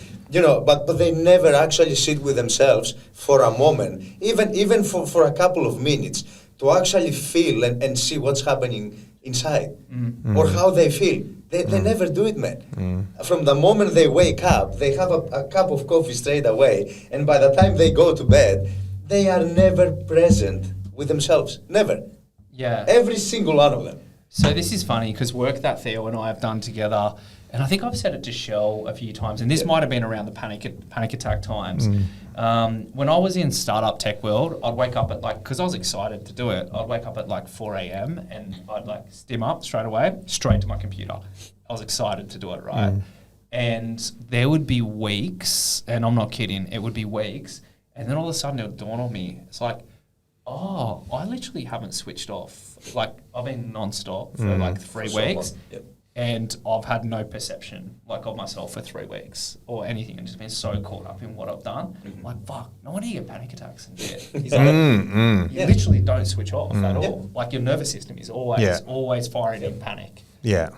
And people who get that sort of stuff, you always ask them a few questions about what's happening with work, what's happening with personal stuff. What's your caffeine intake like? What's your sleep like? Once you actually do the audit on them, it's work will be out of control. Their sleep is normally destabilized. Stims will be up. All these things, it's once you actually get rid of most of those things, most people will stop. Not everyone, but depending on what's causing it. But most people, once you get your nervous system in check, they won't get them, or they won't get them as severe. Yeah. It's hard though, man. It's hard because the process of actually repairing the nervous system or even regulating the nervous system, it's actually lengthy because it took you, probably decades to fuck yourself up. You're not gonna straight away repair everything, by just stopping stimulants and everything. Because remember, you're hijacking your system, for so fucking long, and you're not allowing your nervous system to do the recovery process. So as soon as you actually start removing things and making those shifts in your daily habits or the way basically you operate, it takes time to go back to that. And you have to go through the very, very painful initial period, And a lot of people, they don't want to do that. They just want to stay in that state, keep pushing, no matter what, until they completely break down and they will be forced to go there, where disease is manifested in the body or all sorts of problems. Yeah. It's crazy. Yeah. What are your thoughts with PEDs or with steroids in various sports, particularly things like, you're heavily involved with, obviously we know it's so prevalent in bodybuilding, but how prevalent in your mind is it in CrossFit? Yeah, that's an interesting one. At a competitive level? I feel like I'm quite naive to it, right? And I've used steroids before. So the last time I used it was 13 years ago. I was 24, 25. And I did it non-competitively because I had no desire to compete in anything. It wasn't for a competitive edge. I literally just wanted to know what they did, and I had them prescribed. So you could say I took them supervision legally. Maybe they do. I would always give people the benefit of the doubt. What about games level athletes? And the level of testing is done with them? Like CrossFit Games level? CrossFit Games, yeah. I would still like to think that they're not. And then when I look at, let's use Ricky, for example. So Ricky, he cops it. He got thrown under the bus a little bit. And the reason why I say this, because he got popped for an over-the-counter SARM. And at the time that he got popped, you could buy that in a supplement store over the counter. I know that there were people in this state that were selling it over the counter, potentially selling it to CrossFitters. But Ricky doesn't seem like the smartest individual I've ever met in my life. And the benefit of the doubt is he probably went to a supplement store and they said, hey man, this is it. And then he probably thought, oh, well, it's over the counter. I can buy it. Especially if they suggest you and they tell you it's going to help your performance, you're going to get stronger, faster. You'd naturally just think, it makes for some people that, you wouldn't have anything tainted. Yeah. That are not as exposed to all this. Yeah, so I like to give, because keep in mind, I know a lot of them as well. And the ones that I know, I would say definitely don't. And so at what length do you draw the line? In saying that, they could, maybe I'm just wishing the best in people. One of my friends who's very, very against, or I shouldn't say that, someone that I know who's very, very against PEDs, very openly against it, I saw have an IV. Didn't know, it was banned. Literally didn't know. I messaged him about it, and I know because I got in trouble for having an IV as a sponsor at an event. I didn't know it was banned until I got picked up by Sports Integrity, and I went, okay, my bad. I wasn't aware. They probably should have told me, but they didn't even tell me. And this person had an IV infusion, and I said, that's banned inside and outside of comp, right? And I actually sent him it, and he's like, oh, dude, I had no idea. He put a photo online. He could get popped for that. Didn't even know. So I think there's a little bit of that. I would like to think that people don't. In saying that, everyone could be doing it, and at some stage there's this level of, everyone's doing it, so I'm going to. Like with cycling back in the day, yeah. Everyone back then. Everyone was baseball back in the day. Yeah. All these sort of sports. And I think sometimes even you look at it and you look at the list of what they call PEDs, and sometimes there's probably some that you think they probably could take. Yeah. They're very entry level sort of things that are, they're pretty minimal. Like there might be a bit of help with a bit of recovery and things like that. Then there's things that are really significantly can damage the body and enhance performance in a way that's not, that you don't want on a bigger scale, a whole heap of people sort of engaging with. Yeah. 100%. But definitely because things like CrossFit particularly, and probably like a bit like MMA as well, because they're so fucking hard on the body and use so many different, CrossFit's, they're training 2-3 times a day, and then it's the gymnastics, the powerlifting, the conditioning, the weight training, and then same with MMA, you got wrestling, jiu-jitsu, Muay Thai, boxing, and and then strength and conditioning. It's so hard for the body to recover. Yeah, without being natural, it's such a art that's why. But definitely testing. I think as far as I know, in UFC is probably a bit stricter than 100%. Yeah, so CrossFit uses their own third-party testing, so they still maintain control over their results. Yeah. I believe that was the case. I believe that's still the case. Yeah. Whereas once you assign over to WADA or ASADA or whatever your local sports integrity body is, then it's really tough. I'm involved in Olympic weightlifting. They use my office Sports Integrity use my office when we've got national events here. Man, I can't have anything in that office. Hey, they're like, get it out. You're not allowed in. This is basically our spot now, and they'll just pull people in and go through a very stringent process. Being around those people quite a bit, then I'm like, okay, well, nobody here uses it. In saying that, in things that I'm part of but not super aware of, maybe there's a whole underground culture which is swept under the rug and it's just very, very much kept quiet that I don't know about. But I still go back to, maybe it's innocent till proven guilty, but I don't think about it. I just like to think that most people are just good, honest people and call it naive, but I would like to think that.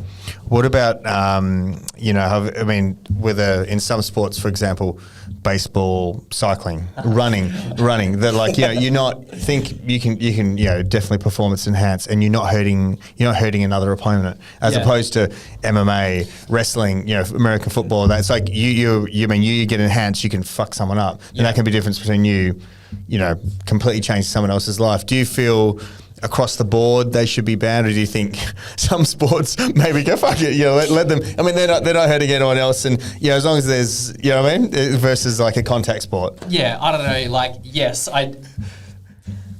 Man, imagine if Olympic weightlifting wasn't in the Olympics and they just said, go for it, boys. Just go for it. They should. Yeah. Or if they had a super league of powerlifting, you got your tested, not tested. If they just said, we're just going to have a super league of weightlifting, we're going to have drum and bass music and lights and, everyone's going to lift 300 kilos. Go for it. But it'll get a lot of eyeballs. Yeah, that's the thing, But cycling, look at what happened in the results with Olympic weightlifting. I think 8 of the top 13 in a certain weight class all got popped 11 years later after the results. So I don't know. I always like to think the best, but I could be completely naive as well, and I accept that as well. So I just enjoy it. Yeah. And whatever happens, if guys get popped, they get popped. Yeah. In terms of using PEDs for influencers who might be marketing themselves as their natural promoting products. Okay, we'll just go with Liver King. All right, it's this. But you're very heavily induced, heavily involved. So with the the social media world and that sort of thing. And one thing is, if you take it, no worries. Yeah, if you take it, you take it. Yeah. But if people are, misleading people, heavily misleading them to byproducts, etc., like Liver King. What's your take on that? I know you're going to go deep I in this found him one. so entertaining. Yeah, he is. So when he came out, people would get so polarized by him. I just found him so entertaining with how he blew up, and just from a marketing and 100%, personal brand 100%, perspective, yeah. I'm like, mate, whatever this guy has done, fuck, give me some liver. But what's funny about that is it got to a point where even, think about it, I've been around for 20 years, right? Take out the athlete stuff, and I like to think the best of people. You know, you see someone online, you know, nutty or not, whatever, I don't even care. I assume, you know, it doesn't matter to me. But then I saw him, and he was so clearly on steroids, right? How old is he? He's about 40, 45? Yeah, I think so. About 40, 40 And like it was 43. CEO of companies, so he'd be like a high pressure, high workload guy, not a guy just You would think. chilling, sleeping 12, 10 hours a day with time to train 3 times a day. But not on his ancestral tenets. So anyway, it was so funny because he kept on saying he's natty, and I'm just there, and So I'm like, good. this is hilarious. And then I got to a point where I said to my wife, I'm like, you know, I'm just looking at his size and looking at his arms. Maybe he is natty. Maybe it's just a genetic anomaly.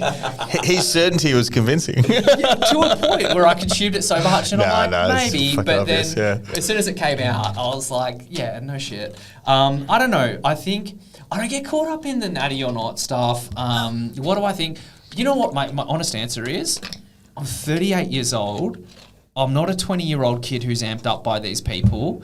I'm beyond the level of giving a fuck about an influencer. Yeah. Yeah. They don't have that capacity to influence you. I don't give a fuck. Yeah. But Like it's if probably I see more him the in younger. Expo, it doesn't. It's a dude. Of course, exactly Yeah. right. But it's probably more the young kids. 16, 15-year-olds to 23-year-olds. Cool. So topic on that then, Andrew Tate. Well, I was just going to say the two best marketers of 2022, Liver King and Tate. Yeah, I love They Andrew dominate, Tate. yeah. I fucking love. I thought he was so entertaining. Not even Yeah. talking about his content. I'm literally talking about personal brand, appreciating the marketing. I'm a 38-year-old. Well, I keep saying 38. I'm still 37, but I'm an almost 40-year-old man. I could appreciate the humor in it and take out What you need the to. junk. Yeah, of course. And of just course. go, dude's got some valid points. He expresses it in a very strange way. Which is marketing. Don't tool, agree yeah. with all of it. Yeah, knows Yeah. how to get reach. Don't Yeah. agree with all of it, but he does have some valid points for sure. And whatever he's done to the algorithms to be more searched than Joe Rogan, Logan Paul, Jake Paul, and Hasbullah all put together, which is in a the 6-month actual window. data. Yes. I'm like, genius. And then I was like, why does everyone care? And then I thought about it, because then I started speaking to like my barber if they were like in their early 20s, and they're like, bro, you look like Andrew Tate. Well, my beard was a bit shorter. Oh no, you know what it was? He leaned over. Volk and Andrew Tate. He leaned, or Johnny Sins. It's one of the three. Literally, it's one of the three. They tried to call me Johnny Sins. I'm like, I've been calling him like 20 times on my Gyro videos. Is that on TikTok? Yeah. Dude, yeah, all the TikTok's time. the savages Yeah, for Johnny Sins comments. They're the worst. They are. Instagram, like Facebook is just gentle. Yeah. Instagram's pretty entry level. TikTok just, They go ham. they go fucking ham. So the barber's like looked, and I could tell he wanted to say something. I think he was 18, and so he just started his job, and then he's like, "Hey, bro, you ever heard of Andrew Tate?" And I'm just like laughed. I'm like, "Yeah, bro, I get it. I look like Andrew Tate." Anyway, so going back to like the guys that are like, let's say 18 to 25, who don't have self-awareness, who get influenced by a lot of people because they just they're not sure who they are as people yet, and then they see this stuff and they take it literally. That's when I stopped, because I started seeing younger guys and taking it literally, and that's when I went, oh, that's how this is dangerous, because some people are not mentally developed for No, it. definitely not. Yeah. And they prey on these people. That's the problem. Like all of them. Do you reckon he did intentionally though? 100%. Yeah, he could have. Because that's the thing. They are very intelligent and they understand how things work. So they have a like a system and that they create and all the stuff, and it's all based how we're gonna get the young people, because that's unfortunately the people that they watch mostly the content. Yeah. Same with Logan Paul, same with Liver King, same with all of them. Yeah. And it is very dangerous, because there's all these young men that they're seeking for a healthy role model. Yeah. And that's what that comes up. Did you guys have that? Like when you were growing up, did you have like, No. when you were young, did you have a role model? It's like athletes. So yours was athletes. Yeah, that always you sort of athletes. envisioned Yeah, yourself as an 100%. ophthalmologist. Athletes, yeah. It's Okay. For me, it was my dad. Oh, really? Legit. Wow. Legit. Yeah, I guess we don't hear that much. But that's the thing. Like, especially for me, it's so triggering because I grew up and I never actually like had pedestalized anyone. I remember like people, going nuts about Michael Jackson and this and that and passing out, and I'm like, what the fuck is wrong with people? Yeah. From back then, like when I was really young, and I never had that. Yeah. And I actually understand now because I had a dad that really showed me and gave me like very important like values and morals and all that stuff. So I was never searching for that. Yeah. Outside, and that's the thing. That's why I feel it's so dangerous at the moment because like young people are so confused, lost, suffer with so many even mental health problems and all that stuff, and then you have like all these individuals that they basically prey on them so they can become someone, and creates like massive dangers. It's pretty wild. I wonder if that's a culture thing. So one time in a journey, I remember looking in the mirror. You know how you see yourself differently, like in the mirror? I don't know if you guys have ever looked at it. Yeah, you see yourself differently. And then all of a sudden I realised, I kind of saw my face in these different fragmentations. And my vision became all the people I looked up to growing up and people that I wouldn't expect, like you said, like certain athletes and just people within my life and, just people that I looked up to. And I'm like, oh, your segmentations of all of these people that, like, they've all had an impact in your life and somehow that's developed your character. So it was funny with the athletes thing. And this is like, people going back to when I was like 10 years old who I looked up to as athletes. I'm like, oh, there's a little bit of that in you because you appreciated that. When I was in high school, so I was a baseballer, but I was also equally a musician. Enhanced or no? No, not back. No, we talk. Okay, out of a scale of 0 to Barry Bonds. Nah, at least today. This was my first experience with water actually. Yeah. So when I was, because I was went to nationals, and so that's when we started getting tested. And by the way, I'm 12 or 13 years old at this stage, and we got our drug testing book. So we had to learn about the drug testing rules. I started smoking bongs at school at this stage. So all of a sudden, I've actually called up on the phones with the little curly wire as a kid whose voice hadn't dropped yet, asking him if it was okay in my sport to be able to smoke marijuana. And I had to get approval, to understand it was okay, because I knew if I got tested, there would have been weed in my system. But anyway, going back to that sort of story, so I did those two things. And then I got really into music, but... talking about when you're young and you're influenced because you don't know yourself. So Daniel Johns from Silverchair was my dude. And I had the same long blonde hair with the curly black bleached. And this is why I connected that Andrew Tate to younger people, because I didn't know myself. I used to wear the same clothes. I used to have the same guitar. I used to have the same thing because I didn't know who I was. So that's sort of who I became. I went vegetarian because he was vegan when I was 13 till I was 16, because I'm like, well, Daniel Johns does it. Before it was a thing. Got to do it. Yeah, well before it was a thing. Yeah, and then because he was really skinny, my goal was to become as skinny as possible. So I just wouldn't eat, and I literally tried to get as skinny as I could. And I think I was like, 52 kilos or something, because I thought, oh, well, that's the goal. I want to be as skinny as possible. So going back to Andrew Tate, that's when I clicked, oh, these younger people really emulate that. Because they don't have that self-awareness yet. Yeah, 100%. 100%. Just quick firing a few random topics. Things like, what's your thoughts about participation trophies? I think it's stupid. Do you think that's dangerous? Yeah, I don't know. I do. I think it's pointless. I think it creates a dangerous mindset. I agree. We grew up playing sport, right? Yeah. Yeah. Competitive people. Of course. That's part of the journey. It's part of feedback. It's a winning and losing. If you're shit, you get feedback. And what do you do with the feedback? You should make changes. Yeah. If you don't, you'll still be shit. I don't understand just by making people feel better. I don't know. It's such a strange concept to me, because that's the thrill and the agony. I remember winning the grand finals, and it was the most exhilarating thing in my life. I remember winning MVPs and the pride that you get because you're the elite of the elite. I remember losing And that helps you deal with life too. 100%. You'll fucking lose. Of course. It's fine. And because the thing is, if you're not getting that, and I find like things like, call it, say, sports as a youngster, that teaches you how to deal with winning and losing and feedback and improvement and pain and, and the joy of winning and things like that. So, because as you become an adult, that's what life is. 100%. And if you don't have those tools, once you get fed to the real world doesn't give a fuck about your feelings. You're going to get eaten alive. And that's what's going to happen to probably this next. So you know what my concern with this is massively?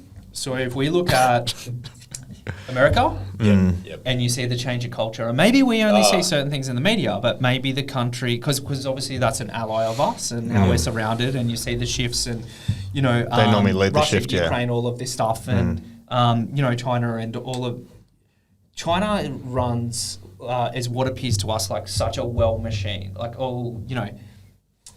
there's not the distraction like what we see happening in our countries with all of the noise and participation medals and all of this stuff that doesn't really bring a country forward. No. And at some point, when does the pendulum switch where, when needed, what's Jordan Peterson's thing? Hard times create strong men create good times. Good times create weak men create hard times. Yeah. Yeah, and I think about that. That's actually the quote that's on. So I got my notes that I do every day. That's the quote. That's up the top, and every day I look at it, and that's real. And it's pretty obvious what phase of the cycle we're in. I agree. Yeah. That's my concern. Yeah, it was just where the pipeline's gonna create some hard times. Yeah. So to do with participation medals, that's my concern with it. Definitely, I'm the same. And what about things like in terms of like different generations? When we talk about like the baby boomers and the millennials, because we're all probably older millennials. Yeah. In terms of who do you feel had it easier or harder? Okay, let's talk about even building wealth or career wealth, all that sort of stuff. Oh, we have it easier. You think so? Yeah, 100%. 100%. For the average person? Oh yeah, 100%.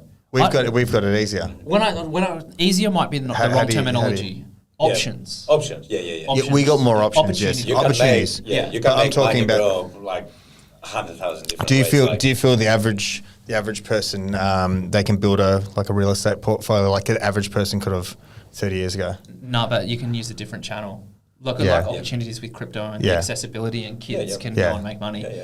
Becoming a creator, you can be in control of your life a lot more now. I think my dad's era was because I grew up in Canberra, so I might have a different perception. And you might have a different perception. My family and all of my extended family, like my uncles and everyone, it was you work in the public service. You're gonna work there for 40 years. You got to go up your levels if you choose. If you don't want to make it too hard, you can still stay in your level. Comfortable. Yeah. You're going to get a sweet super fund, and then you're going to go move to the coast. My parents lived the Canberra dream, which is why I moved to Perth, because I was like, that's not me. Of course. Our grandparents, I think, had it tougher. Mine, because mine were farmers, and they're just like hard people, like tough life. They had it harder. I believe that we have it easier with more opportunity if you're willing to take it. Yes, I agree. Yeah. I reckon for the right people, the right mindset who are getting after it, it's easier now. Yeah. But I'm talking average person. Average person isn't the right person with the right mindset. The average person will get stuck into a lot of traps, and I feel like for the average person, I mean, you think what the average person earns these days compared to the cost of living, there's less of a gap to start. If someone's not savvy with investing, because a lot of people, if people aren't savvy these days versus not savvy in the old days, I feel like they had greater discipline, whereas they could, they didn't have instant gratification like we do. Yeah. But we're getting pulled apart. I mean, the phone just fucks everyone up. Yeah. And the pressure and the demands of lifestyle. I mean, you can't, even as a man these days, I mean, you can't get away with the stuff like our old men did in terms of how simple they treat their partners. Oh, 100%. If guys treated, if we treated our partners that simple and made that little, didn't take them out, didn't take them on holidays, didn't do different things, I mean, there's a lot more expectation on men and on women. I mean, women have got to be a certain way, guys got to be a certain way. So, I mean, there's more, I guess there's less disposable, for the average person, whereas there's more options for those people who are willing to work. And I think there's definitely way more options these days, but I think for your average person, Do you hang out with many average people? Like, sorry, the average person is like such a broad thing. I know. Yeah. When I'm saying average, I mean probably, look, whatever, let's call it average. For this is a financial conversation, even just average financial. What's the average person make in Australia? Average guy, what do they make? Was it 70, 80, 70K? 75, yeah, for someone on 75K. It's less than that, your average. Is it? Yeah, I think it used to be 50. I think It's about 70 or so. When I think average, if we say Gen Pop or whatever, however we want to say it, I would probably term that less directly to do with finance and more directly to do with choice of living. So do they enjoy their job? Like, is that what they want to do? Yeah. I think like that's almost the biggest wealth in itself is, hey man, I do what I want to do. Like I get to live my dream. And I think when you build on top of that and you take the risk, being a creator, doing your coaching and your healing, being a chiro and doing things like this, hey man, I get to do what I love. I think that's the biggest thing. And if people don't get to do that, I think that they live in a prison. So when I say average, that's my thing. Yeah, I agree. I don't know people that are in my circle that are within that. Well, that's the other thing. It's within your circle. That's what's. I mean, of course. We all have different circles, but I try to just generalize. It's very loose. Sort of. But I'd like to know. I'd like to ask questions. So one of my things this year, and this sort of comes back to I've grown up in the fitness industry. My perception was it's not like early 2000s where there's not a 24/7 gym on every corner. That everyone does fitness, and now everyone knows about protein. And then I realized that less than 18% of the population changed. And then I train. And then I realized, my view of the world is so skewed because I'm surrounded by fitness people all the time. But there's this whole world. Exactly so I would right. like to exactly know. Right. And actually, hey man, do you love your life? Do you enjoy your life? Do you enjoy what you do? What if you don't? Oh, okay. So how do you feel? I'd like to know that shit. Because when you do surround yourself with people with similar values, aspirations, those sort of things you do, it's hard to be well grounded with understanding how everyone feels. For sure. Yeah, because you do have such a like what you said, you think the average person's really fit and they're all into this, and then you see what the real Gen Pop's like, oh shit, that's actually not that fit. I'm just in a demographic that's like that. 100%. In terms of your take on, we're both pretty heavily involved with social media. Do you feel like social media can be a bad thing? Yeah, 100%. Yeah, especially when you remove the fact that we both have like business involvement with it. If you remove that, say if you don't have any sort of business involvement with it, it's just purely for personal use. Do you think it's a bad thing? One of the most addictive things that are in the world today. 100%. It rewires your brain. One of our journeys, that was actually part of my, this is like after the panic attacks and stuff. I wasn't ready because I know how challenging going through a journey is. And this one was extensively long. And when I was ready, I did it. And it was to address the traumas from having the panic attacks and just trying to understand it. So as I went through that journey and got unwrapped and, you become, before you're ready to get worked on, you've got to basically get your ego removed. And then as I started to do the work, it was like a filing cabinet of my thoughts. And they were just one after the other. And I'm like, this is I'm seeing how your brain works and why you get panic attacks, because there's so much going on at any given time. And they talk about people when their brains are like, a browser with like 20 tabs open.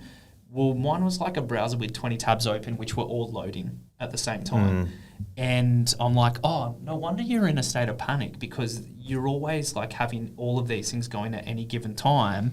And that's, your brain's not meant to work like that with that much information and data flowing through. It's just not. And you reached a point where it just broke you. And then I got to see, you're wired like that because of this, because of my phone. And I'm so used to going like this and data and notification and all of this stuff. And I'm like, that actually changed how your brain works. Brain chemistry, yeah. And you need to rewire that. So I actually don't use social media that much personally anymore. Like I'll do the posts, I'll do what I need to. And then I try to put it down. I've seen people, even my wife, for instance. So she's a perfect example. She's a mum now. You guys see a mum on social media with her mum friends? It's fucking wild, dude. It's wild. They all communicate. They get in their groups. They see their friends. They get happy. They get jealous. They get, their daughter's doing this. My the envy and the doing comparison this. is just another level. Yeah, Everything, bro. I've actually yeah. had to say, and then they get upset about certain things, or I'm not doing this right. That sort of stuff. I'm like, why don't you stop looking at mum stuff? Yeah. That's a good start, because every night you have to sit there and you have to go through your phone and you're saying, well, this is my down and relaxing time. Yeah, I'm no. like, I don't know if that's helping the problem, eh? Yeah, no. So and that's like I've seen that, because I was always the one addicted to my phone. Now I see it flipped on the other side. So I think it's the most addictive thing, and I think it's more damaging than good, but there's also opportunity out of it. Big time. I guess it's just having the discipline, self-control to limit it, which is the hard part. 100%. Because these things, the guys who develop these programs, they're the smartest minds. They know, bro. Yeah. They know. When you develop app and you know that you're literally doing a dopium machine. They're the brightest brains in the world. First day match, first day message, bro. You got to hook them in. And finally, mate, what's the I guess the legacy that you want to leave? Yeah, this is a really, really good one. And I'd like to be clear on it. I think all the journeys that I've done, when I was 30 years old, I was sort of at a crossroad. I didn't know what I want to do. And it was, I went away for my birthday, and I went to Fiji. And that time that I had there was just that chance to not be around anyone and really kind of reflect. And that's when I'm like, man, because I tried some different things, but I was always in the fitness world. I'm like, man, this is what you love. Like, this is your thing. You need to dedicate your life to that. And then I did. And then started to blow up from there. Then I started to enter these different stages, as we discussed, where I was like, I'm not the up-and-comer. I've done some shit and I've got some experience. And now it's sort of funneling down to, I guess, to the younger people in the industry, and I get to sow into them. So I've probably got a certain period left to be relevant until I will evolve again. And then that will change, and I'm not sure what that will look like, but that will change. But the legacy that I want to leave is someone who had such a positive influence on the fitness industry in Perth. I actually don't care about outside of Perth. People think about growth and expand. I actually don't give a fuck. If I can make such a positive impact in Perth, which makes Perth, the benchmark of being known around the world as the fittest city. So most people who are active, who live a healthy and fitness lifestyle, and the positive impact that can have as a legacy, then I'll be like, cool. You've made your impact. You've actually made a dent in your city, and you've inspired the industry to be better. You've helped businesses to grow, and you've inspired 2 million people to take up some form of healthy and active living. That's an awesome why. It is. It's a lot of work in that, but I know you're ready for it. And evolution. So, man, thank you for coming along today and being vulnerable, opening up. I mean, we've all known each other for a while, and it's been great to see your journey as well from when I first met you. I mean, you're in business as a father and just everything that you're involving. So, congratulations on the journey and the future moving forward. You too. Awesome. Thank you, bro. Thanks, gents.